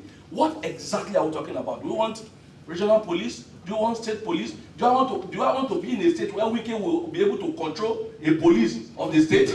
They cannot run an election in Rivers State. They can't. Any election in Rivers State, even if it's just a council, people will die. And then we are talking about restructure, which will give us the power to create state police. And then you want a wiki to own a state police. Now, God help that state. We are talking about restructuring. Do we want a bicameral legislature or a unicameral legislature? For God's sake, till today, none of us here can say this is how much a Nigerian senator earns. But we want restructure. See, we are not saying the right things. We have been lying to ourselves since. We all say restructure, and then everybody clap. Then you see all these old men who are supposed to be thinking of how they will make heaven when they die, coming to create problem for the generation that is coming. These guys told me that I'm the future of Nigeria. I'm 44. I don't know when that future is going to come. They took away my own future. They are trying to destroy that of my children also. They should just go and die gently and let us plan this country without old men of 70, 80 telling us how to run a country that they have mismanaged for 57 years. The truth is, the Nigeria I want to see is this. I want a Nigeria where whatever we cannot produce, then maybe we do not need. Sure. And I'm going to tell you where this comes from. I took my time to study the Asian tigers. All of them realize one thing, that the world will come to a point where national strength will come from the people, not from the government. And I will tell you what. How many of us have heard of Skoda, that car? Skoda, whatever you pronounce it, don't worry, I'm in Nigeria. When they brought those cars, nobody liked it, right? How many of us have heard of the Racer? Very horrible cars then back. But what did these people do? They closed shop. They decided that, look, we cannot recreate the wheel, but we can readapt the wheel. How many of us have heard of TV called Lucky Gold Star? Very horrible TV, right? But today you all use LG. That was the old Lucky Gold Star. Maybe you don't know that. What has happened is that these guys went back. They created an economy around their lives. Everything they need, we must produce it. If we cannot produce it, then we can go to hell. Or else, we will not leave this place until we can do it. Now, most of these countries today, we import from Japan, we import from Korea, and we are very happy. At the time, Nigeria was the highest importers of champagne. It was horrible. At the time, Nigeria was the second highest country with the highest, we had the second highest number of private jets without commensurate industries to match. Why China was number 1, and you can understand why they were number 1 then. Nigeria was number 2, but the only thing we had was oil contracts. Even companies that were registered to pack shit were given oil licenses. We had 12 companies originally licensed to import petroleum products into Nigeria. Suddenly, by the time Jonathan will leave, we had 128. We had 4 refineries. The last one was built in 1986. We had a population census that told us we were 89 million people by 1991, right? Today, we are estimated to be 180 million. We still have those 4 refineries. We have not added 1. We have added 200 universities to what we have. We have added population of over 100 million to what we had. We have not developed 1 single refinery. And we all want restructuring. Thank God that finally the agricultural revolution is beginning to take shape. But I still want to see beyond agricultural revolution. See, it is not a wise thing, and I'm going to tell you this. Côte d'Ivoire prides itself in being the highest producer of cocoa, right? We used to be number 1. But let me tell you how stupid that is. I will explain. They made 4.5 billion in 2016 from cocoa. Guess how much Switzerland made? 28 billion. They don't produce cocoa. Guess how much Nestle made? 18 billion. All this in dollars. They don't produce cocoa. We must begin to understand the agricultural value chain. We must begin to add value to anything we do. We are a country that has the most brilliant people anywhere in the world, but we have yet to tap into the brilliance of Nigeria. We're a country that kills thinking. We kill potential. The guy that was reputed to be the best designer of cars has been brought to Nigeria now. We will put him in one ministry. That guy will waste his life there until the day he dies. He will not produce one more car in his life. That is the country we have currently today. If you don't see what I'm saying, you will not understand why I get very angry at times when I talk about Nigeria. Because I see the potentials. I see that Nigeria has the potential to be the biggest and the best country in Africa. This is not just being a nationalistic person. This is the reality. Nigeria has the potential to rule, not just Africa, but to start from Africa and rule the world. But we will not get anywhere as long as we have these clowns running our affairs. I don't want to mention names. You guys are safe here. I can be killed anytime. I'm going back to Abuja tomorrow. I still have young children. So I won't call anybody's name. But the honest truth is, we need an attitudinal change from our youth. Our youth themselves must begin to take it by force. I sat before waiting for them to do it. Why did I join the APC? I don't have money. But I cannot continue to shout, you know, go better for you, go better for you, without doing anything. I had to do something. But I'm too few as a man without other people joining me. There's a time I got angry and said I was going to contest for the presidency of Nigeria. But I realized that I can't even afford to buy the form. Now, we must begin to build a... And I'm telling you the danger in this. Maybe you have not followed it. By 2050, is it 2050? Yes. We will be the third largest country in the world with 450 million people. Oh yes, your population grows at 2.7%, while our economy is growing at 0.55%. Aha, now you don't know what we are playing with, fire. Because when you have such a huge population of people and there is no productive activity going on, you are creating another Boko Haram that will even be worse than the Boko Haram we have today. We must create an economy that works. For me, it is not about restructure. It's not whether we want to devolve power. It's not how we want to share money. How do we sustain this population? How do we make our youth to be less restive? Today, somebody who studied space physics comes to Nigeria, we put in Ministry of Science and Technology. We will begin to produce pencils in 2017 and 2018. That is how shameful our lives are. We import as little as toothpicks. You guys don't understand. At the time, we're even importing water because everybody wants to drink water at his own bowl. That is how bad our lives is. Go to ShopRite in Nigeria. Most of the apples, oranges, whatever there is from South Africa. So if you don't understand, you will not understand. We are in a mess, a deep shit. And because as a country that is producing population at 2.7% annually, we must do better than we are doing. There must be a plan in place for these children we are giving back to. We have 200 universities. Where will these graduates go to when they finish school? 15 years ago, maybe even 10 years ago, there was this joke that a Nigerian man cannot kill himself. We love life too much, isn't it? But the first day somebody killed himself was somewhere in Niger State. Until today, we still have Nigerians bombing themselves because they want to go to heaven in the name of God. When people have not been sufficiently engaged to see their lives as a potential brigade, then the person will take any other thing that gives him comfort. Just die for God and you will go to heaven. Now that is the same thing we are still doing when we are not planning for the future. So for me, the restructure I want to see is a restructuring where we add value chain to the agricultural sector that we are already building, but beyond that, anything that we cannot produce in Nigeria, then maybe we do not need it. And I keep teaching people in government that you don't need to reinvent the wheel. They want to force everybody to buy a Noson car. I don't like the car, I will not buy it. I would rather import and smuggle it through Togo. What should you do? And I'll tell you what we need to do. It's simple. These things don't take rocket sciences. Nigerians love to drive Toyota. make it difficult for Toyota to import finished product to Nigeria. Let them come to Nigeria, establish a plant. You will do so many things by that, and I'll tell you what you will do. One, you will make Nigeria a hub, because we are big enough to be a hub. Everybody in Africa that wants to drive a Toyota will come and buy from Nigeria. They won't go to Australia any longer. They won't go to Japan anymore. It will be cheaper from Nigeria. That's number one.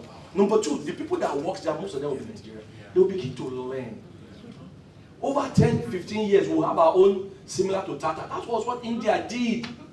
Today now, Indians drive Tata because they brought in Mercedes-Benz, brought in all other vehicle manufacturers. If you don't produce in India, you can't bring it to India.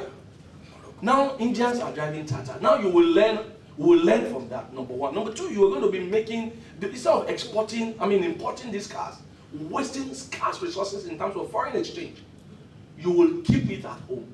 You will create job for your people.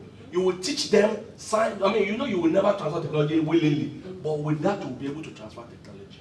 But you see, nobody wants to do this. That is why even the railway, we don't want it to work, because Dangote would rather prefer to be running his oil business than for the trains to work. We have a lot of problems that are running here. But I don't know if I've provoked you enough. I think we need to go and think. The restructure I want to see is a country that understands its potential and is willing to run with it, so that within the next few decades, Nigeria can truly become a giant of Africa, not in words, but in deed. Thank you very much.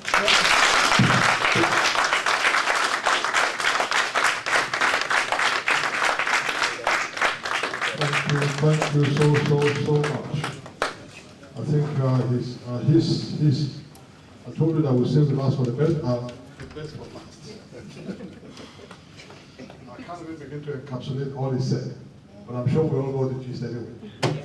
So we'll have to move on swiftly because our time is fast spent. I think it's time for our interactive session now. We'll be taking, I think we'll give everybody 2 minutes, maximum. Maximum 2 minutes. We'll take about 3 or 4 questions, then we'll give answers to them. Now I need to make it clear to all of us that if you give me the microphone to speak, please go straight to the point. We don't need preambles. We've had a lot of that already. So let's just go straight. If you have a question, go straight to the question. If you have a suggestion, go straight to the suggestion. Okay, the gentleman at the back there, sir. You introduce yourself, your name. Yeah. I'm Tunji Ofe, the Liberal Democrat candidate for Colliers Wood. So, as politicians, we campaign everywhere. Especially Tunji area is remember us in the coming election. That aside, on a more serious note, I want to call for a referendum regarding this restructuring. Because like the councillor, everybody spoke. I really like most of the speakers, but the one that really synergized my thinking is the councillor. She really spoke everything I would, if I'm there, what I would like to have said. There's no point if we talk from now till tomorrow and we're not really getting to the people back home. At the end of the day, it's the people living in Nigeria that decides. We can say we want this, we want that, and most people really scratch the surface. It's hypocrisy. We don't want to agree that we need devolution in Nigeria. It's a lie. The center is not working. It's too strong. So like Tony Enaro did call for self-determination, I'm seizing this opportunity, I took you okay, to call for a referendum on restructuring in Nigeria. So because talk is cheap, we can talk and talk. Thank you. Thank you. The man behind you. My name is Kyle Diadego. This is my second time of attending APC meeting in London and this chapter. And I'm surprised that between the last and now, same story I heard from that pulpit. And that we have a lot of other chapters in UK bearing the same APC, representing APC in the UK. Can I ask, when will this stop? If indeed we want to restructure Nigeria, or we think we're in a better position to advise Nigeria if we cannot put our own house in order. That's a big one. The gentleman here.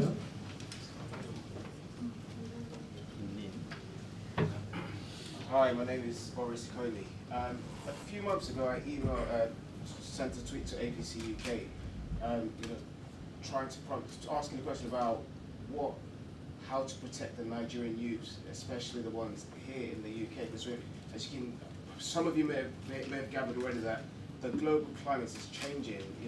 It's almost going back into what it was back then in the colonial era of controlling wealth and positioning itself to actually control resources and so on and so forth. And we have young people of Nigerian heritage who the parents are the first generation who were born here and not necessarily are being impacted or negatively affected by the system here. So my question is actually, what is the purpose of APC UK in also protecting or serving the needs of young Nigerian citizens in the UK and not just what's going on back home in Nigeria? Thank you very much. My name is Green behind My name is Miguel Paglabe. I'm happy to be here. My main question is, I think personally, we Nigerians were for moral crisis, regardless of whatever we structure or we don't restructure.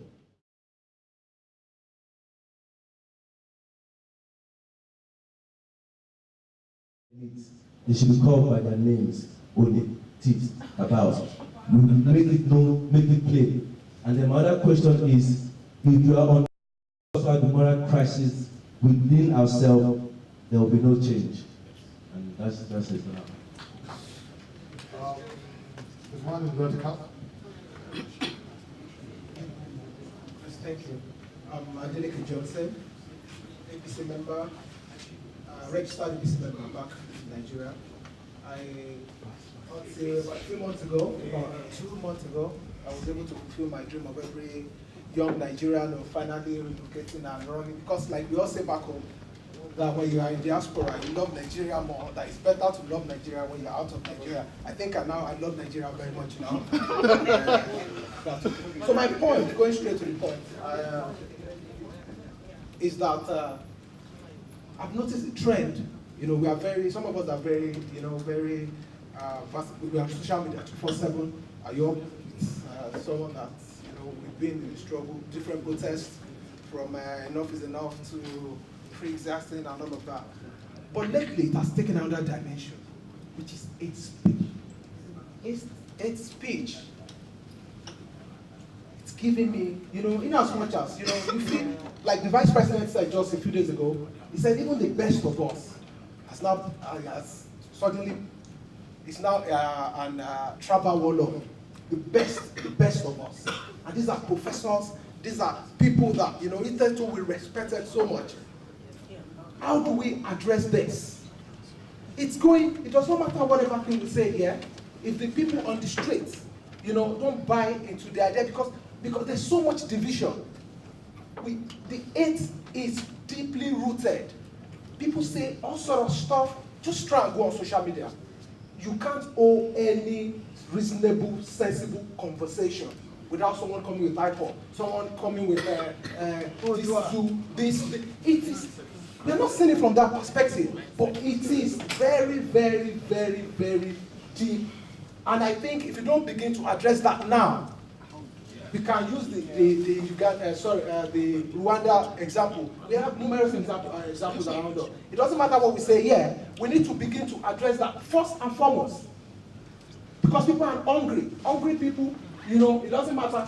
And these leaders, they have what they use, which is religion and ethnicity. What is not going their way, they know that, we are that kind of people. And they just begin to push this narrative. They begin to push this narrative, divide and rule. And that's what they've been doing. They've started it, and I think we should begin to, address it now. Thank you. Okay. Before we go further, we've got about 5 questions. Now we'll come back to you. Let's treat that first, then we move forward. Let me start by answering the issue of the APC first. Everybody will agree with me that. Yes, please. Yeah. Right. As far as APC UK is concerned today, there is no more division. And I stand here and I'm saying it categorically. We are now united.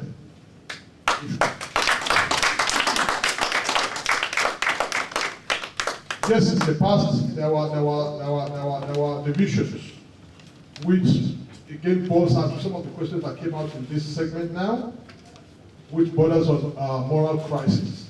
So people who don't, because many of us want to lead without serving first, and even those who are lead, people forget that to serve is to lead.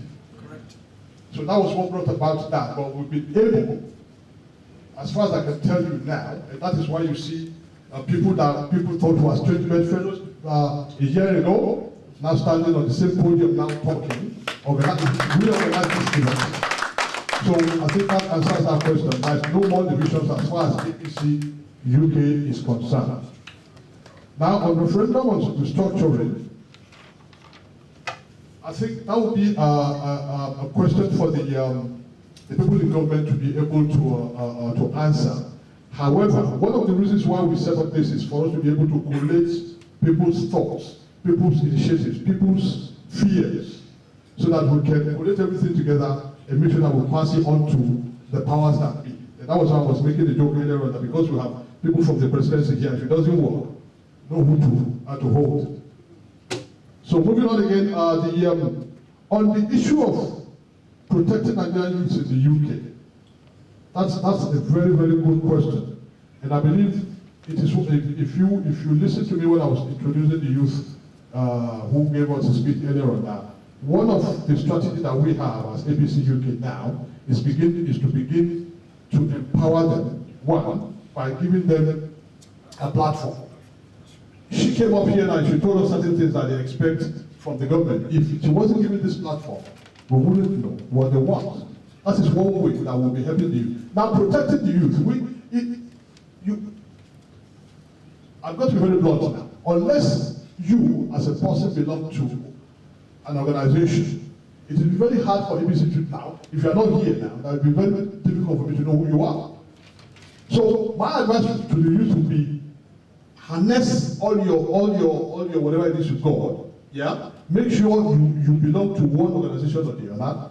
Trust me, if you belong to the APC UK, you can be rest assured that you'll be protected, because, name it, we have all the professions amongst us.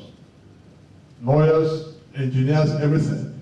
If, God forbid, for one reason or the other, you run into trouble in whatever area, even if we don't have that expertise amongst us, we have network, okay, that we can use to help you out. But then you have to belong before we can know who you really are. Unless you show me your passport, I'm not going to know you're a Nigerian or not.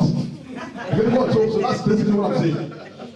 So I think that has answered the question. Now coming back to the 8 speed thing.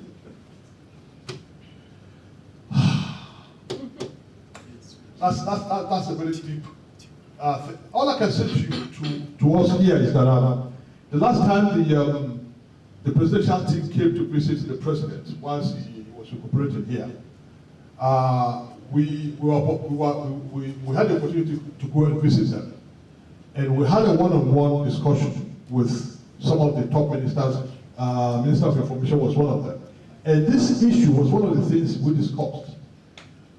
And what we came up with at that discussion was, he asked us to prepare some papers on issues like this, on how, especially the social media troll-ups, I call them, who all they know is to go on social media and start, ask them to go to the war front, they don't fit. So really, it's a social malaise that we need to stamp out and stamp hard, and we made that clear to the information minister. And from the discussion, from the response we got from him, we got the impression that he got the gist. And that was why he said he's now giving us the mandate now. Go and get us some documents on how you think they can handle this issue. So I'm sure before the end of this year, because we've given that job to some people, a committee amongst us, who are presently working on it. And trust me, very soon it's most likely we'll be getting some some policy statement from the government. Okay. Sorry to just come in, but I like things to be very practical, and that's many of you who know me know that I get practical with everything I do. Now, I told them about my Biafran experience, and the fact that I was able to get this lady. If you go on our wall, you see the tone is changed completely, and I do this everywhere. So the Yoruba groups, the Igbo groups, and all of that. We in this room, we can decide to be a force for good. I'm telling you. Here, if the people in this room today decide that whatever discussion they are having on Facebook, I will go there and say, please, let's tone down the hate. Let's talk about the issue. Do you know that we transform everything? We can actually start from this room. So I want us to be very practical with things we plan. If we start to talk, we will talk forever. Do you understand what I'm saying? Until somebody goes there. If you know the kind of work I do, if you know the kind of work I do, it is massive. I go on Facebook, I'm trying to look for something else, and then I see somebody trying to abuse Igbo or abuse Yoruba. I go in powerfully, and I say to them, the issue is beyond where that person comes from. And you are talking that way because you're not from where he comes from. That's why you're saying it that way. So we are intellectually lazy. That is our major problem. We think that the best way we can resolve problems is to fight. If you look at African culture, or look at this country, for example, I'll give you two examples. In Nigeria, if two cars hit each other, or two people are walking on the street and they hit each other, and compare if the same thing happens in England. In England, they will look at the floor and say, oh, maybe somebody did not construct it, maybe we can reconstruct it and all that. But the Nigerians, we start to fight each other, we slap each other. That's what we do. So because we are intellectually lazy to look at solving problems, but we personalize everything. Even our politics is personalized also. Restructuring is personalized. So we need to forget about the persons behind all the ideas or whatever that we don't like. Let's start to look at the issue and let's come up powerfully. In this room, we are more than, look at the number of people here today. If we go on Facebook and then we're beginning to talk differently, we will transform everything within a very short time. Well, I think it deserves better than that.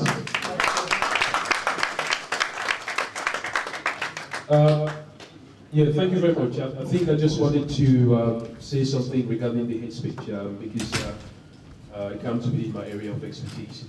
What I want to reassure everyone, and I'm sure you know, is that what people say online is what they experience offline. So if you want to be able to get rid of hate speech online, I think what we have to do is to be able to encourage our governments to be proactive in terms of trying to resolve problems that people face within their various communities. I'm sure you're all aware that the British government is talking about the intensifying calls for Google, for Facebook, for YouTube, to be able to cut down on some of the hate speech messages which have been made online. But the best way to resolve online hate speech is not for you to take it off. It is for governments to be able to improve on their strategy in terms of resolving problems that people face in the communities. If you don't give people the platform to talk, it is not that they are not facing those experiences or they are not thinking about it. So I think the most important thing that APC can do is to be able to see how they can address, because once you take away a platform for people to express themselves, you will also be blind in the sense that you will not know what is happening. Right. So it's very important that you understand the word in the street, which is going to be transmitted online, in order for you to see where you're going wrong and where the government needs to address issues. So that is, for me, the best way that you can do it. Thank you. Yes, we'll be giving men time to talk. Just give me a few minutes. Let me call our lady there to talk further, then I'll come back to you. My name is Lady Olive Owan. I'd like to be very brief. I'm one detribalized Nigerian, and people that know me know that. And although some people are invited here, Mr. Odobola, you know me personally, and the type of things I do, noted, and they've been nudging me, that, oh, how come this is a Yoruba thing? And actually, if you look around, you see, it seems as if it's a Yoruba thing to some extent. But I said to my fellow, because I'm Igbo, my fellow Igbo people, you need to get involved. You need to be proactive. So that's one thing. Then regarding what my friend over there said, I mean, my focus is, sorry, I can't remember your name. Yes. For me, what I really want to stress on is the issue of mindset. I did a youth empowerment program, and my young lady there, you were a bit denigrated, youth empowerment. You said, oh, well, it's like a cliche, it's like a talk. That is an evidence of a youth empowerment program I did in Nigeria that pulled the who is who in Nigeria, okay? And it was successful. And if you ask me, issue of mindset that is what we need in Nigeria. That's right. We need to actually restructure our mindset. And what I called that again was like a group counseling, okay? Was like a group, that's, from background of my professional background, it's like group counseling. Gather people, as I said, who is who in Nigeria. We had about 2,000 young people, youths, that attended that event, and it was fantastic. It was all over the media. I mean, Mr. Debola, you are aware of it. And actually, you should have actually asked me to present a paper or to speak on things that in regards to youth or young people and how actually to help to move Nigeria forward. So, in a nutshell, please, if we live here, I think what we need to start working on is youth empowerment, and that actually encompasses, if you ask me, what my honorable councillor said, almost all the people have said, issue about restructuring and change of mindset, shifting of mindset. That is actually what we need, because if we shift our mindset, I don't want to sort of start talking about what you said about the police, and all the issues in Nigeria, and even the way most of us behave over here. If we start thinking about how our mindset work and put it side by side with the way the people of the Western world do things. I'm not saying they're perfect, I have my issues with them as well. I think that would help us. Please. So that's really what I want to talk about. The issue of mindset. Renewal of mindset. Thank you. The man in suits.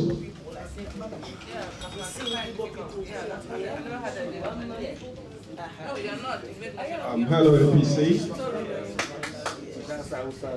Okay. What I'm going to talk about, first and foremost, I need to unpack the issue or deconstruct the issue of mindset restructuring. I'm going to do that in pidgin English. Once in my village, I was in the stream, we were talking about something. A man said, we were talking about tie. He said, person when no chop food, they wear tie. This is person when no chop food, they wear tie. We talk about mind restructuring. The first thing we have to do, you have to put food on the table first, and people have to eat in order for them to think about restructuring their mind. If you're hungry, you don't think about mind restructuring, you're bent on food first. So our problem first and foremost is providing a proposition to the Nigerian people that offer them value. Value in everything that we do. Okay, now, a lot of people have talked about symptoms of our problem in Nigeria, but nobody has addressed the issue of the root cause analysis of the symptoms. We need to carry out thorough, rigorous root cause analysis on the various areas that we're having problem in Nigeria. And that means we have to carry out root cause analysis on why is there no motivation to be a Nigerian, because clearly there's little or no motivation to be Nigerians. Let's face it. And again, we have to carry out some root cause analysis on why are people agitating in Nigeria? Because people agitating, there's genuine agitation. Yes, there's some that are politically motivated, and some are just passerby, standby, who have no understanding of what restructuring is. People have talked about that. But also, in the course of this root cause analysis, there will be trade-off. Then we can prioritize the requirement that we need to address these problems. But just saying things based on notion, pre-assumption, ethnicity, things that are born underpinned by ethnicity and culture will not solve the problem.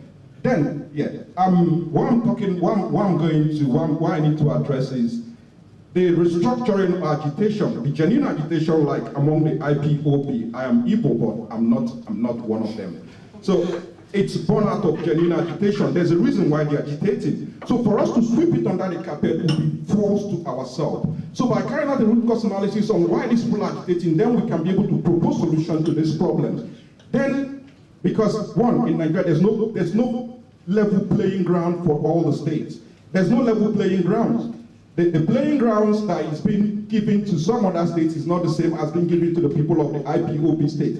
So therefore, if we're going to go forward, we need to propose or suggest a framework that will allow the government to enable the so-called states to carry out certain activities, carry out certain project that has to do with critical infrastructures. For instance, the federal roads, the local states are not allowed to deal with the issue of the local roads, even when they are not fit for purpose. This is a problem. And we have to address this issue. And how can we address this issue? By proposing framework. I have a framework that I have tailored in line with the project management methodology, but I won't have the time to give out the framework here. But there's a framework that has been tailored to allow the federal government to monitor and control some of these activities, at the same time allowing the state what they call governance by exception, so that they can. Most of the government places in UK use Prince 2 methodology, and that's what I'm trying to tailor in order to deal with this issue. So we need to address the root cause analysis, propose solution, trade-off analysis, then prioritize requirement. Thank you. I think let's do one lady more. The lady at the back.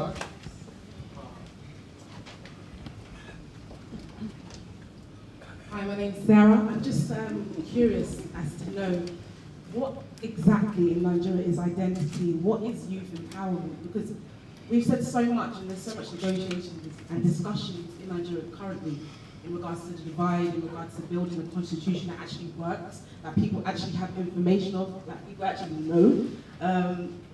I feel as what exactly is identity in Nigeria? Because if we're talking about root causes, we have to look at, do people actually know who they are? And I'm going to speak from the place of the youth empowerment. Do youth actually know who they are?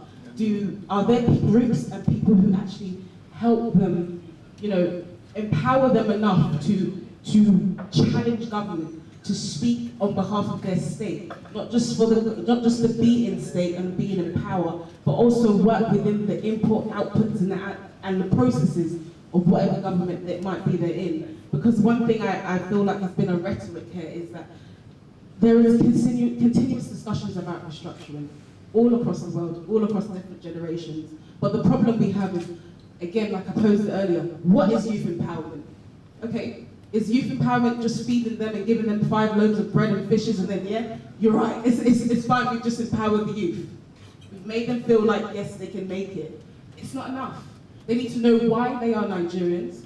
They need to understand that they need to be educated to penetrate society, and not just educated, but then again, to let go of patriotic, traditional ways of thinking. Because this is a thing that's affecting, especially just listening. I love being a student, I love listening. Because this is another thing we need. We need those who are able to listen, actually grasp and think about what's been given and dished out to us, because it seems like we've had years of dishing out to. But now we need to have people who, not just youth, because it's not just youth empowerment. We need to have the adults as well, the people in this room here, who speak on behalf of Africans. And I say not just Nigerians, I say Africans, because worldwide we have, there is a perception. And it's got to change. But yeah, Thank you very much.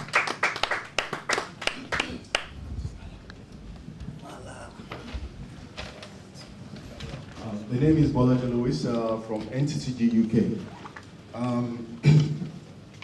I wanted to talk about 2 things before, but my gentleman here added another one. About issues of roads and things like that. Kaduna State and Lagos State have successfully requested the federal government to give them powers to make roads in their states, which are federal roads. Those can be allowed. So please ask the government to request. That's number 1. Number 2, to keep myself within restructuring issues. Restructuring that we need, we have 250 distinct ethnic groups in Nigeria. How much do you want to fragment So, each state in Nigeria, if you look at the mineral map of Nigeria, each state have got something to offer. Even if you look at the vegetation allocation in Nigeria is most distinct from the Sahel, even from the Sahara into the Sahel, into all the way to the mangrove in the south. You can grow crops in whichever one there. So what we need to do is true federalism. At the point when we start true federalism, then you can now allow the states to start to create things themselves. They will generate. At the point they do not have anything from the central government, they will be forced, because their bordering states will say, please don't come in and take all our things away, and they'll be forced to do something or the other. Lastly, in politics in Nigeria, we tend not to include the youth by, if you look in the UK, you will attest to that. In the universities, there are members of Labour Party, members of the Conservative Party. You don't have that in Nigerian universities. So the parties need to go into the universities and go to lower level and get the membership. That strategy will be able to give people the idea, and then we need to start ideological politics in Nigeria, and then you know where you stand. Thank you. Thank you.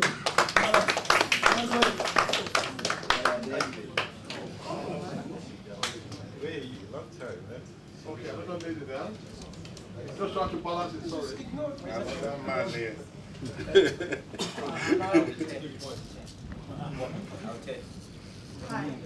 Hi, my name is Felicia. This is more so to do with security as well. There's been a lot of talk about restructuring and the youth, but recently I went to Italy for a month, to shadow the work of an NGO out there who were talking about human trafficking. And one thing that hasn't actually been mentioned is that a lot of our youth are risking traveling through Libya and over the Mediterranean Sea because of economic migration. I feel that there's such a disillusionment amongst the youth saying that there's no employment, there's no kind of like hope of future for them there. And I remember talking to one lady who was like, I would rather risk dying, traveling, and actually dying and drowning in the Mediterranean Sea than knowing that I will die here. And we haven't actually talked about that, because we talk about youth empowerment and they need jobs and they need this, but it's actually so much more drastic that even the government here and in Italy, they have all this economic migration. We haven't talked about that. We haven't talked about the fact that we're actually just mass displacement of people. And so in the sense of security, I want to know, like,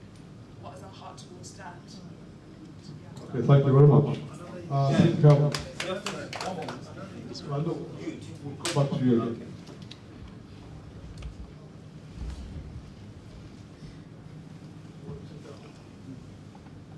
Okay. All right, so let's move on.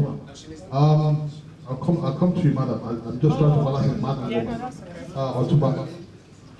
Sorry, we'll come back to you. We're just going to use, okay, let's do the adults, then we'll do the youth again. Yeah, Otuba, the additional.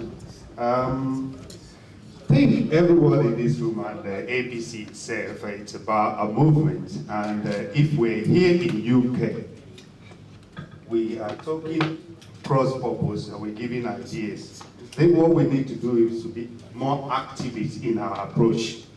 If we are an activist, all the collective ideas we raise here should be collated and actually put to Nigeria. We could be talking among ourselves here. We have what we call it, I mean, when after the Civil War here in the UK, they had Marshall Plan. And the Marshall Plan comes from America to enable and to develop and to regenerate the community. Now there are fractions that were left out. Now this fraction now is now coming up again. We've seen them supporting Jeremy Corbyn, saying, oh, we've been left out. So we need economic empowerment. You can educate, you can give strategy, you can give everything, like the gentleman said earlier. If you don't economically empower the community, you will be back to square one. People will be left out, and people will be thinking, oh, is this government for me? Do we need an autonomy? Do we need devolution? Do we need to come out of the center so that we can use our own resources to benefit ourselves? So therefore, advocating for such is what we need to be doing. Total and clear community economic regeneration across the country. If that is an annex, then we won't have people that will say, oh, we are not included in the Nigerian program, or we are not included in the federalism, we want co-federalism, or we want Biafra, or we want Oduala. Because if it's not working for you, you will find no reason to support it. People will naturally resolve into that little corner to say, what's in it for me? Now, as APC UK, I think, and I believe, I've been working with APC for years now, we need to be a voice to be saying to the local government and the national government, have a strategic plan. UK government, we talk about it, even Shade will echo this. You cannot, as a local government, want to fight for office without a clear manifesto of what you're going to do and how you're going to regenerate your community. It's only in Nigeria that somebody will come into government without a clear manifesto. And then, what we as the APC UK should be doing is to say, okay, we have to impose or show or give whatever medium or however we could do it. Enable them to say, this is a clear manifesto. And when the youth sees this, say, oh, there's a pathway for me to success. And farmers sees it, every other parasitist will harness and buy into it. So we need to look at that as an organization and push it forward. The rest we could be talking from here to now. We have to have a strategy. Thank you. Let me just do a bit of, do we have anybody who has something to say? Okay.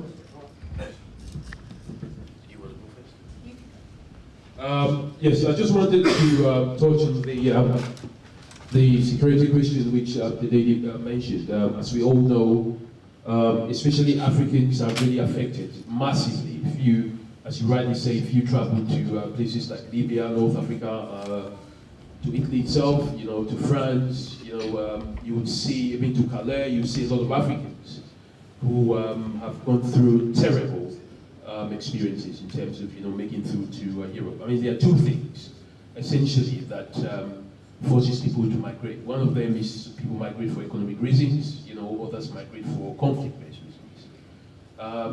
There's been an argument that people use conflict as an advantage or as an opportunity to migrate for economic reasons, but it's one and the same thing. The situation of Africa is much more complicated because of the destabilization that is being caused in Libya. As you're much aware, when Gaddafi was there, it was quite different. But what we're saying is, we don't want to be looking more on the destination. What we should be focusing on is why do these young people really decide to migrate? And that is where each and every African country, including Nigeria, has to look at the, as my colleague mentioned, the underlying causes why people decide to migrate, the underlying causes why people decide to agitate against the government. So I think, these are matters of, empowerment, empowering young people, because most of the people that travel are young people, women, who are very young, some have been used for, all sorts of reasons. So I think it's important that, if the government can really look into domestic reasons, why people really migrate, and try and address those reasons, at the destination, at the countries of origin, rather than, try to address it from the destination countries. So I think, that is what, I can say on that. Okay, thank you very much, sir. The young lady. Oh, yeah, sorry, after you.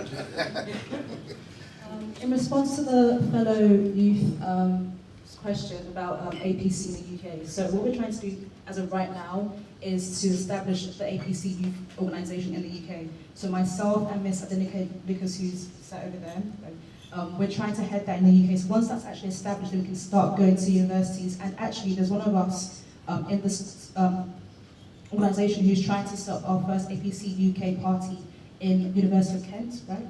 Kent, yeah, by the name of Emmanuel Kadiri. So he'll be the president of that society, and from that one university, go on to Edinburgh, Oxford, and the list goes on. So we're starting from something. It's taken quite a while, but we're starting something at least. That's my answer to you. So, talking about, you talked about proper federalism. Is that the way you put it? True federalism.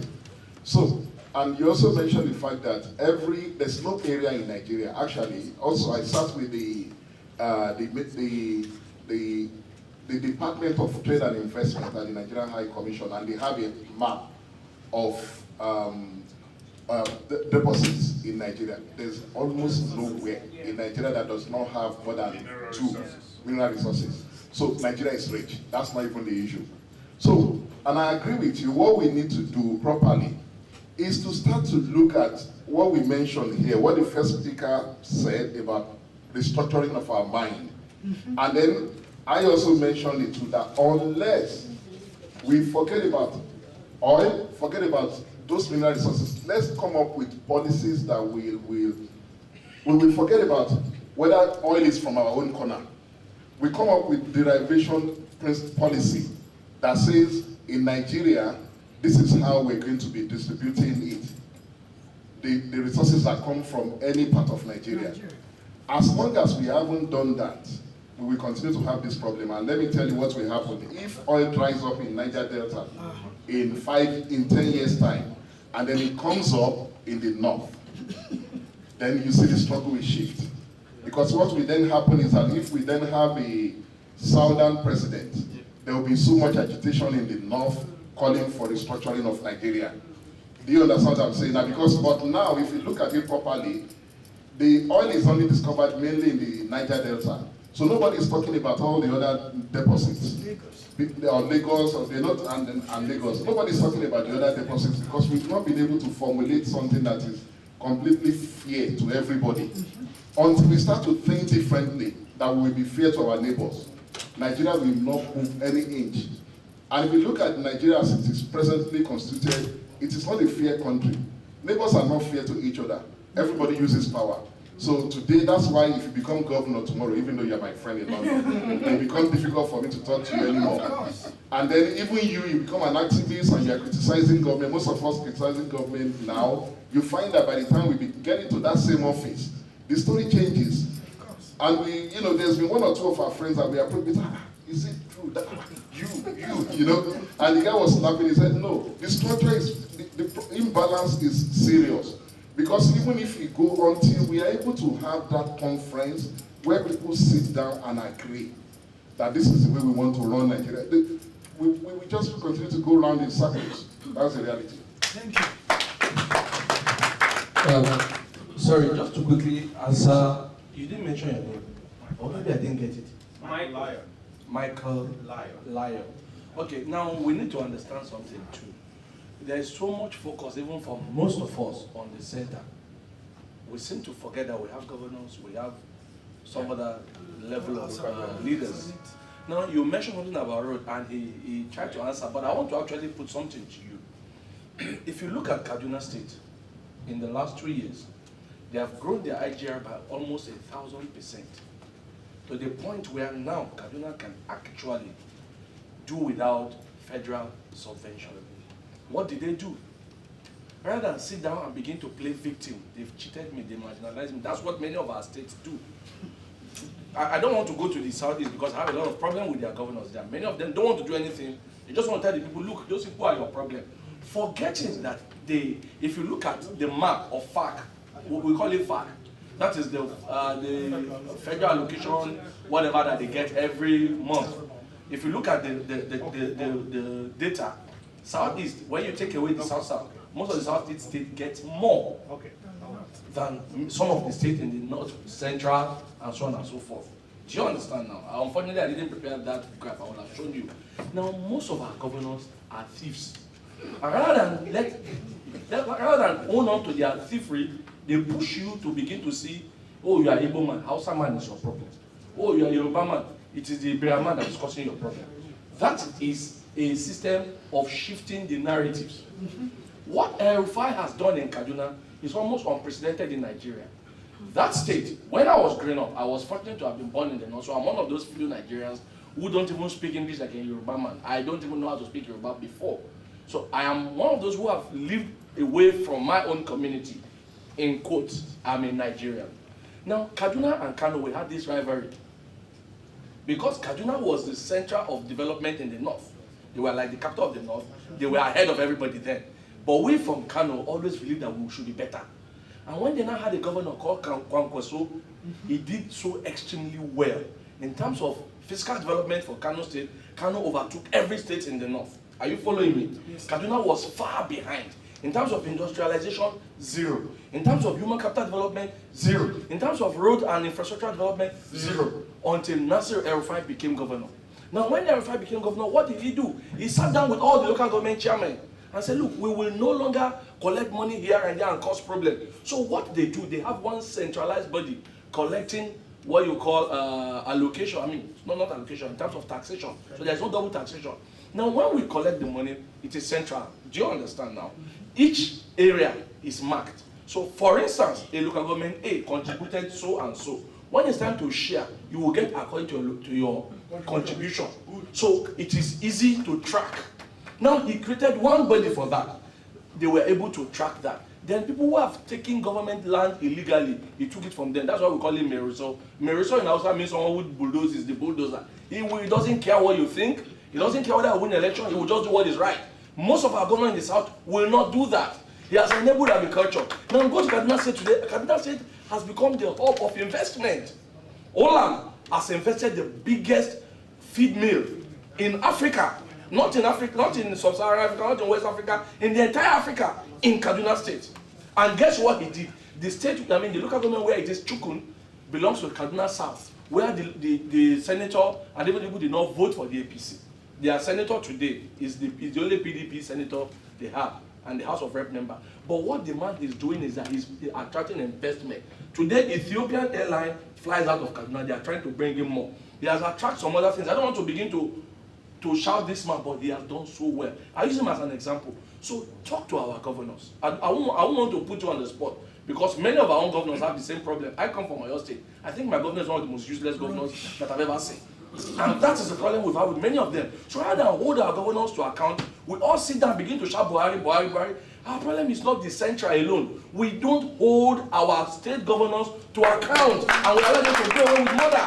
So we need to do that, and we do that. For instance, someone just called the attention to, and it is happening in Lagos State and Kaduna State.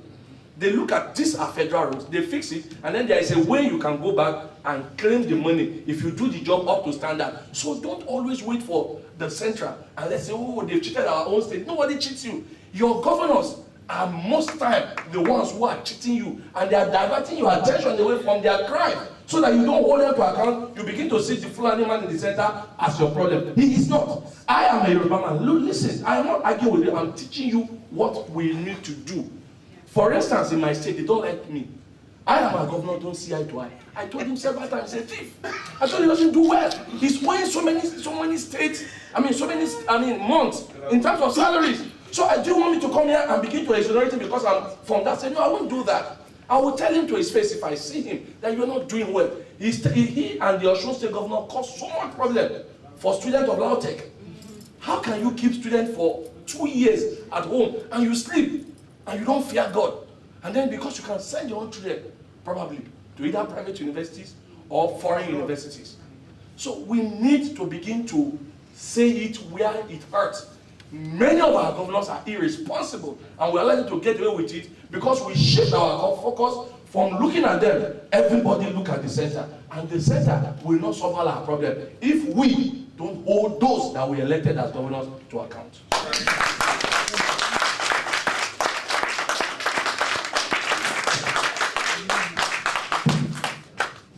My name is Yaz. Thanks, Mr. You kind of touched on what I really want to talk about. I want to talk about, you talked, Councillor Shade, you talked about devolution of powers. I don't know if devolution of power can work in Nigeria, and the reason is because we have a divide and rule system in Nigeria at the moment. Because if you look down at Nigeria, people are divided by ethnic lines, if not by ethnic, it's down by religious as well. And I was fortunate to go to Nigeria last year for a placement with an honorable in Abuja. So he took me down to Osun State, where my family are from. In Osun State, they were talking about governor for 2019. People are saying, the current governor is a Muslim. The next one has to be a Christian. I'm really sorry. Should we be talking about that? No. We should look at the best person that can represent the interest of the people. I want to talk about Biafra because we have someone from the presidency here. I really want to talk about the Biafra issue. We haven't really talked about Biafra. I believe in one Nigeria. And I see myself as an African first, before Nigeria, then the Yoruba man. So it's all about Africa, Nigeria. I don't even care about Yoruba, let's be honest. But I'm still a Yoruba man. But, I don't want to use that to understand. I want to say about Biafra. With the presidency, do you agree that President Buhari could have handled the situation better? Nnamdi Kanu, we all know he's committed treason to the country, but by sending the military there, Buhari could have reformed himself to his critics by saying, you know what, he's just really a changed person. He's now a Democrat, rather than being an authoritarian person that these people see him as to be. To me, that's my question to you from the presidency. Do you think the president could have handled the situation better? Thank you. How can you respond to that? No, it's also, it's fine. My name is Raj I'm a member of APC UK. What he said, I think, is not right, because the Biafran people, they started the killing force, and they went into they killed Hausa people, they killed the Yoruba people there before the government sent the security people to quell the trouble. So we all know that is exactly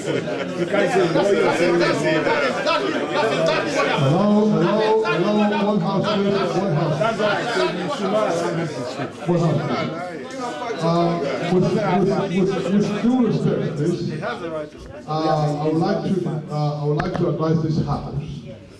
There are certain issues that we have to be very careful how we, because this.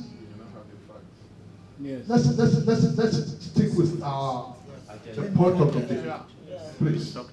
We're talking of restructuring. We're talking of how to make Nigeria better. Certain issues are off limit for obvious reasons, because it's just going to raise unnecessary tension. And that is not what we are here about. Please. Thank you very much. Councillor, please. Thank you. I just want to say one or two things based on what you said, that what is youth empowerment? Let me give you an example of what I noticed when I went to Lagos State. Lagos State has, they have some programs that's been put together for people where you have a lot of youth going for like soap making, some like car wash, various programs like that. And I clearly saw two people who went into soap making, and they started making both liquid soap and the other one, and gradually making a living out of it. And some actually went for how to make insecticide that we use for, so I think that's one of the programs that is being put in place. I can only talk about Lagos State, but my concern with that program also is, I don't know how much longer they have the support they have that is being put in place, you know, for these young people, so that they can have someone who will see them through with the program or who mentors them. That's one thing I'm not clear about. And one of the things I want to also address with what you said is we need to have a clear redescription with what everybody has said when you're talking about restructuring of the mind and body. We also need to have a clear redescription when it comes to role model.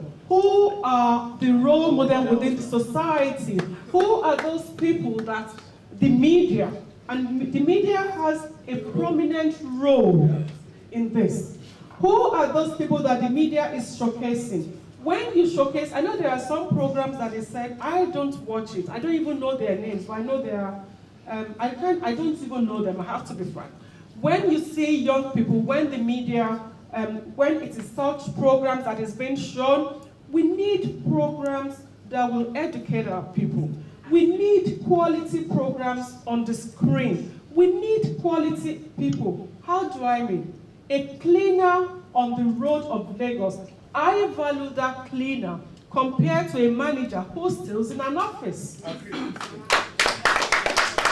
We need to showcase people like that. Seriously. That is a role model. It's entirely different from someone who, every profession I respect it, no doubt about that, but some are much better than the other, to me. And I think there must be a question when it comes to role model in our society. And also on human trafficking. Nigeria is the 4th largest country when it comes to human trafficking. And Nigeria is the 4th largest when it comes to human trafficking. So, and I do train the trainer when it comes to human trafficking. And one of the things I think we can do back home, because I spoke with one Mrs. Akode's PA before I came, but I couldn't meet up with the appointment. I wanted to know what programs are being put in place. When it comes to primary school, secondary school, there must be the need to go into these schools and talk directly to these children. It is when they speak to them, then they will be able to tell their parents, even when they're under peer pressure or being coerced into what is not. If we don't do that, then we might still have a problem. So there is need for root cause analysis, as you said, which is part of what I've just talked about, is very, very key. And when we're talking about hate speech, like I said, in London Borough of Hackney, let me just cite that as an example.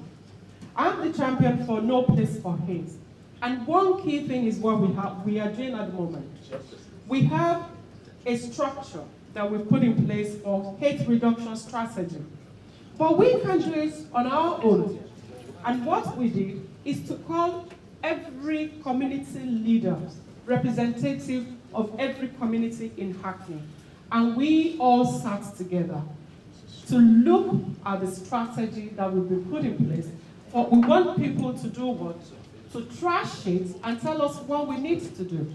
And I can tell you that when we did that, the quality of response, the quality of recommendations, the quality of suggestion that we've had is amazing. And it goes on to the next level. The next level will be going through consultation to the whole borough so that everyone will partake and have a say. When we are talking about hate crime or hate strategy, it's a community affair. It's not about one person, it concerns all of us. Just like Bimbo said, if you take on a friend from one and then goes on like that, but please, we need the media to help us as well. We need the media. The Minister of Information has the power to do that. We need the media to help us. And when it comes to re-education of mind, it is what people see that goes a long way in their mind. Thank you.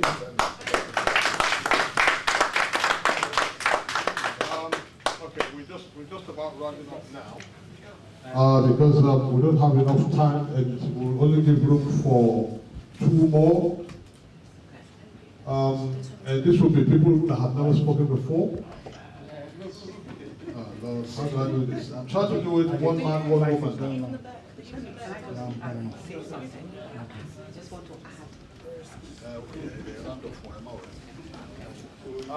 One man, one woman. That man at the back, he's had his hand up all day. Thank you very much.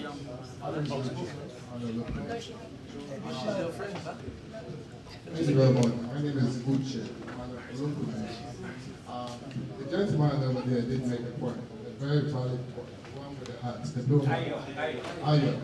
He said, Nigerians like lying to themselves. It's true. Did you say that? It is a truth, but I go a step forward. We like lying to ourselves a lot. And I will give you an example.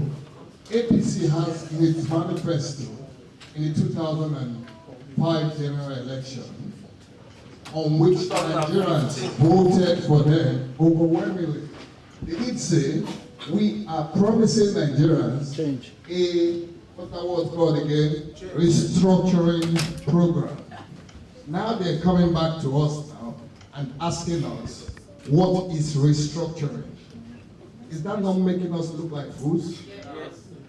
Is that not insulting the collective intelligence of Nigerians? You promised us something. 2 years has been wasted. Nothing was done on it. 1 year before the next election is supposed to be done in campaigning. They only have 1 year now to do anything. They're now coming to us and say, let us find out from you guys what restructuring is. It's simply insulting our intelligence, nothing more. Thank you very much. Okay,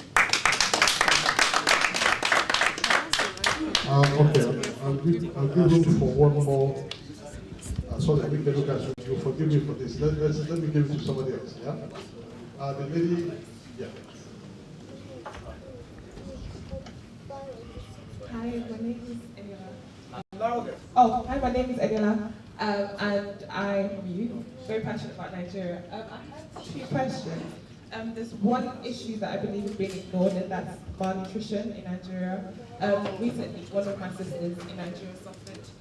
She had twins and they died as a result of malnutrition. She couldn't get access to food. And I noticed that in the north part of Nigeria, most kids, like 90,000 children, are dying of malnutrition. And I don't know why that issue is not being addressed in Nigeria. Because we're talking about unity and talking about caring about our brothers and sisters, but we have kids and youth dying of malnutrition. Wow. Yeah. And also, another thing, I think another way to engage youth would be through civil service. Because the youth are hungry, they want employment, but at the same time, you can't get them to engage in political matters and engage in things that, socio-economic matters without feeding them. They say a hungry man is an angry man, and the youth are angry because they're hungry. They don't have food, they don't have education, they don't have employment. And I think one way that we can engage the intellectual mind, the thinkers, is by employing them into civil service. We have all the aunties and uncles, the old people sitting in civil service, and their brains have gone dead. I'm sorry to say that, but we need thinkers in civil service. So, yeah, that's what I'm saying. Thank you very much. Mind reorientation. That's the last one. You lied, though. You said two people. You said two. I'm just using my prerogative. Sorry. Thank you very much, everyone that has been here. It's been a really interactive session. But what I would like to say, coming from a media background myself, I think the media has a huge role to play here at the Port Estate. A lot of the agitation we have is down to misinformation. A lot of people, it's based on word of mouth, hearsay. So the media has a lot to play. And I must commend Ben TV because they are here today. And other media are around, but most times they don't pay you attention unless you give them the brown envelope. I would say that a lot of my colleagues, and I say this that about Nigeria, it's not the same here. But in Nigeria, if you don't pay them the brown envelope, they don't give you attention, and they don't give your issue as the limelight, or they don't want to give it any coverage. So I think Ben TV, we need more Ben TV with us, so that people have the right information. We can't continue to rely on word of mouth. And I must even say, like people like IOB, they're always doing good stuff on social media. You know, social media is taking over print media, and we need, now, you see Nigerians, a lot of them, the 500 megabyte cost 500 naira. They can all top up their phones, and they're all doing media stuff, and they're all tweeting. But if we don't give them the right information, then we'll have a spread across the wrong information.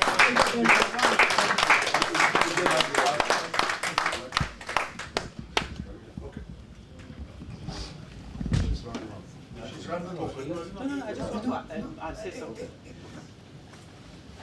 Hello everyone, my name is Gloria, as you have been introduced. I'd just like to pick on the issue that the gentleman spoke about Biafra, what's happened and how President Buhari has dealt with it. I won't answer your question directly. I'm just going to give you an example. I'm from Edo State. In Edo State, when Governor Obaseki came into power, he actually introduced certain policies. In the past, before he came, you have the tax collection system being done by agberos, being done by hoodlums, being done by some, political non-state actors in the state. So he said, I'm going to change the system. I'm bringing in transparency and accountability into tax collection in Edo State. And what I will do is to make sure that at the point of payment, people use they call it POS in Nigeria. Here it's called, what is it called? In the UK, perhaps the ATM, isn't it? You pay through your card. So he introduced that. He did there's another problem that was there before he came, which is part of his campaign promise. It's about this Omoniles, Yoruba call it Omoniles. In Edo, they call it a Community Development Association, the Land Matters. So he also abolished that in conjunction with the Oba of Benin. So 10 months down the line, you see that Edo was peaceful, things were working really well, and then suddenly in the last 2 or 3 weeks, you see that people are being kidnapped. People are, in fact, 2 days ago or so, one professor at the University of Benin was actually killed another prominent musician, which is Osayomori Joseph, is being kidnapped. The guy handling tourism for Edo State, which is, we know that Edo is, very, very blessed in terms of culture and tourism, and the government was actually trying to like bring back a decent investment into that tourism sector.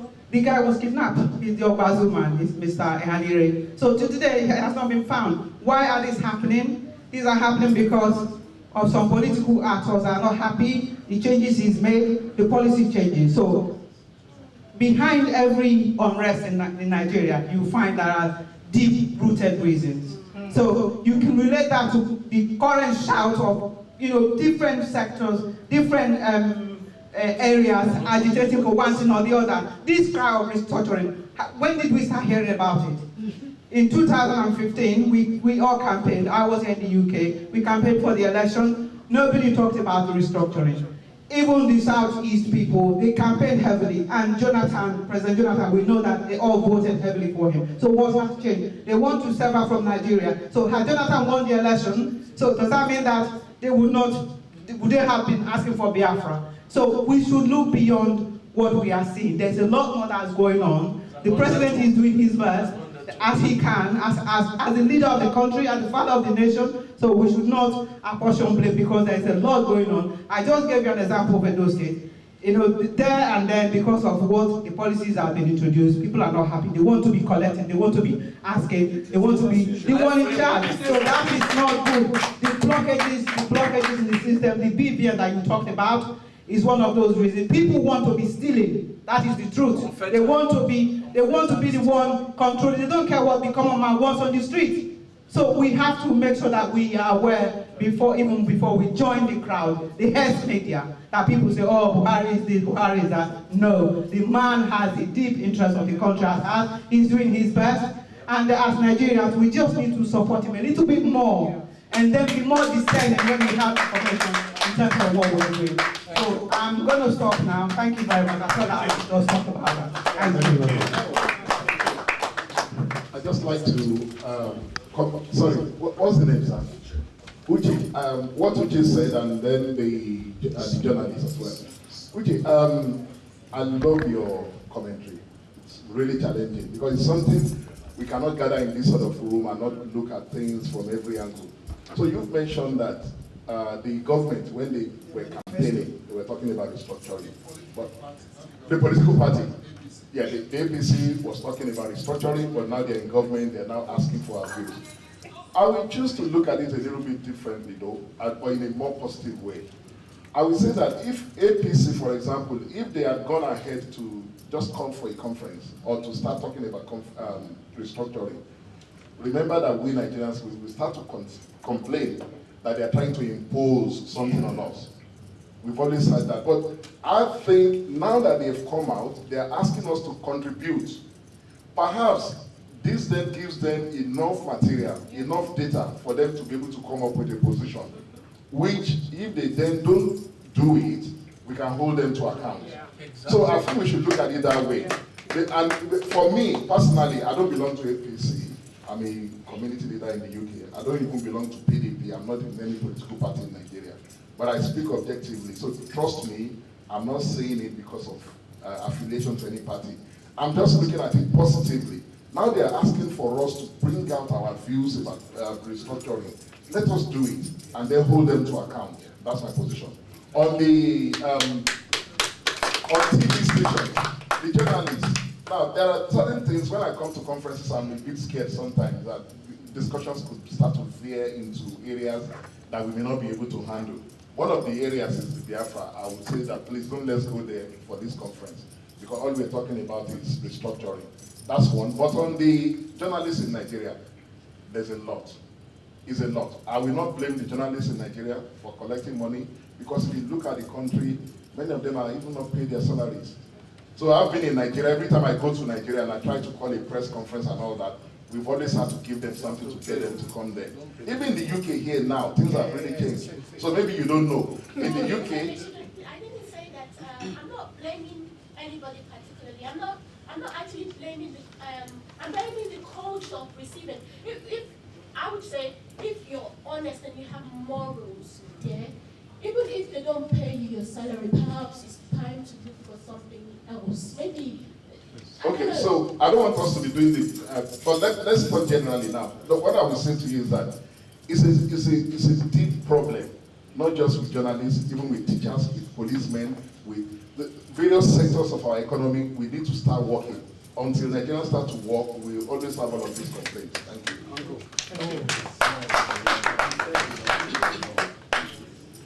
I have to thank everybody that has contributed so far. It's been. I use one a language that one of my friends used to use. You see, it's been a blast. So I have to say thank you to everyone for honoring our invitation. And in this regard, I would like to invite our lady from the presidency to come and give us a vote of thanks.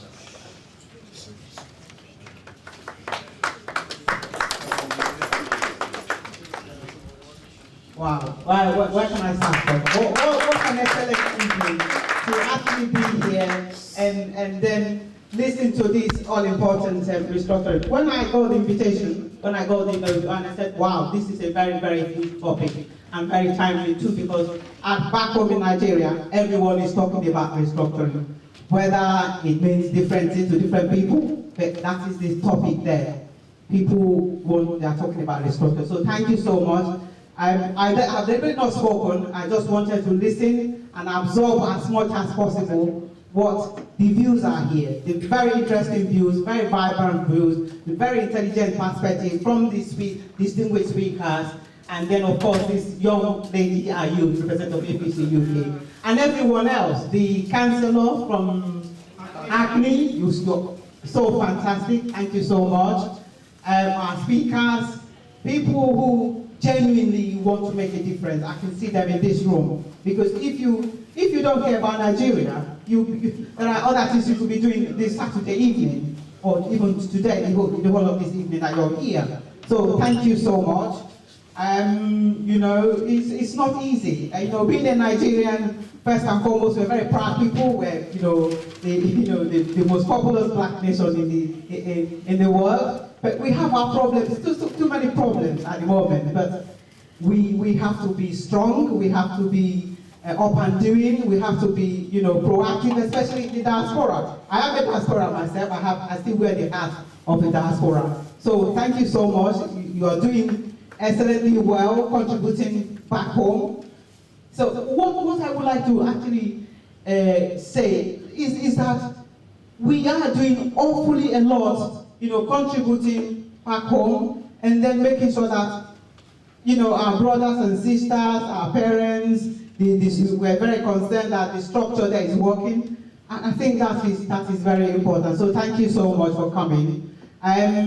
One of the speakers mentioned that this topic, you can't actually handle it in one evening or even a day. So perhaps APC UK has taken that on board to perhaps have, maybe a week-long session. I don't know how the resources will work out here, but a week-long session on, and then not just APC now, but bringing the umbrella of Nigerians on board to actually dialogue, talk about what concerns them, what they want the government to do, how the best Nigeria can move forward, and everyone contribute ideas. So thank you so much for coming. Thank you, Mr. Adeomole. This is so huge what you've done tonight.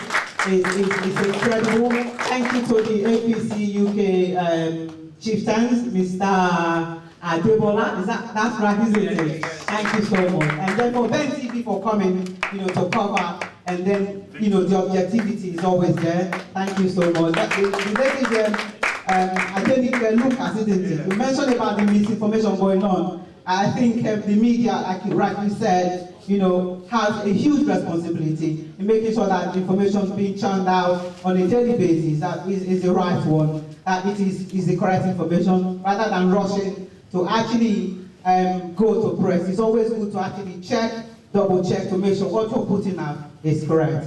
And thank you so much. It's been an incredible evening, wonderful atmosphere, great people, great nation. God bless Nigeria.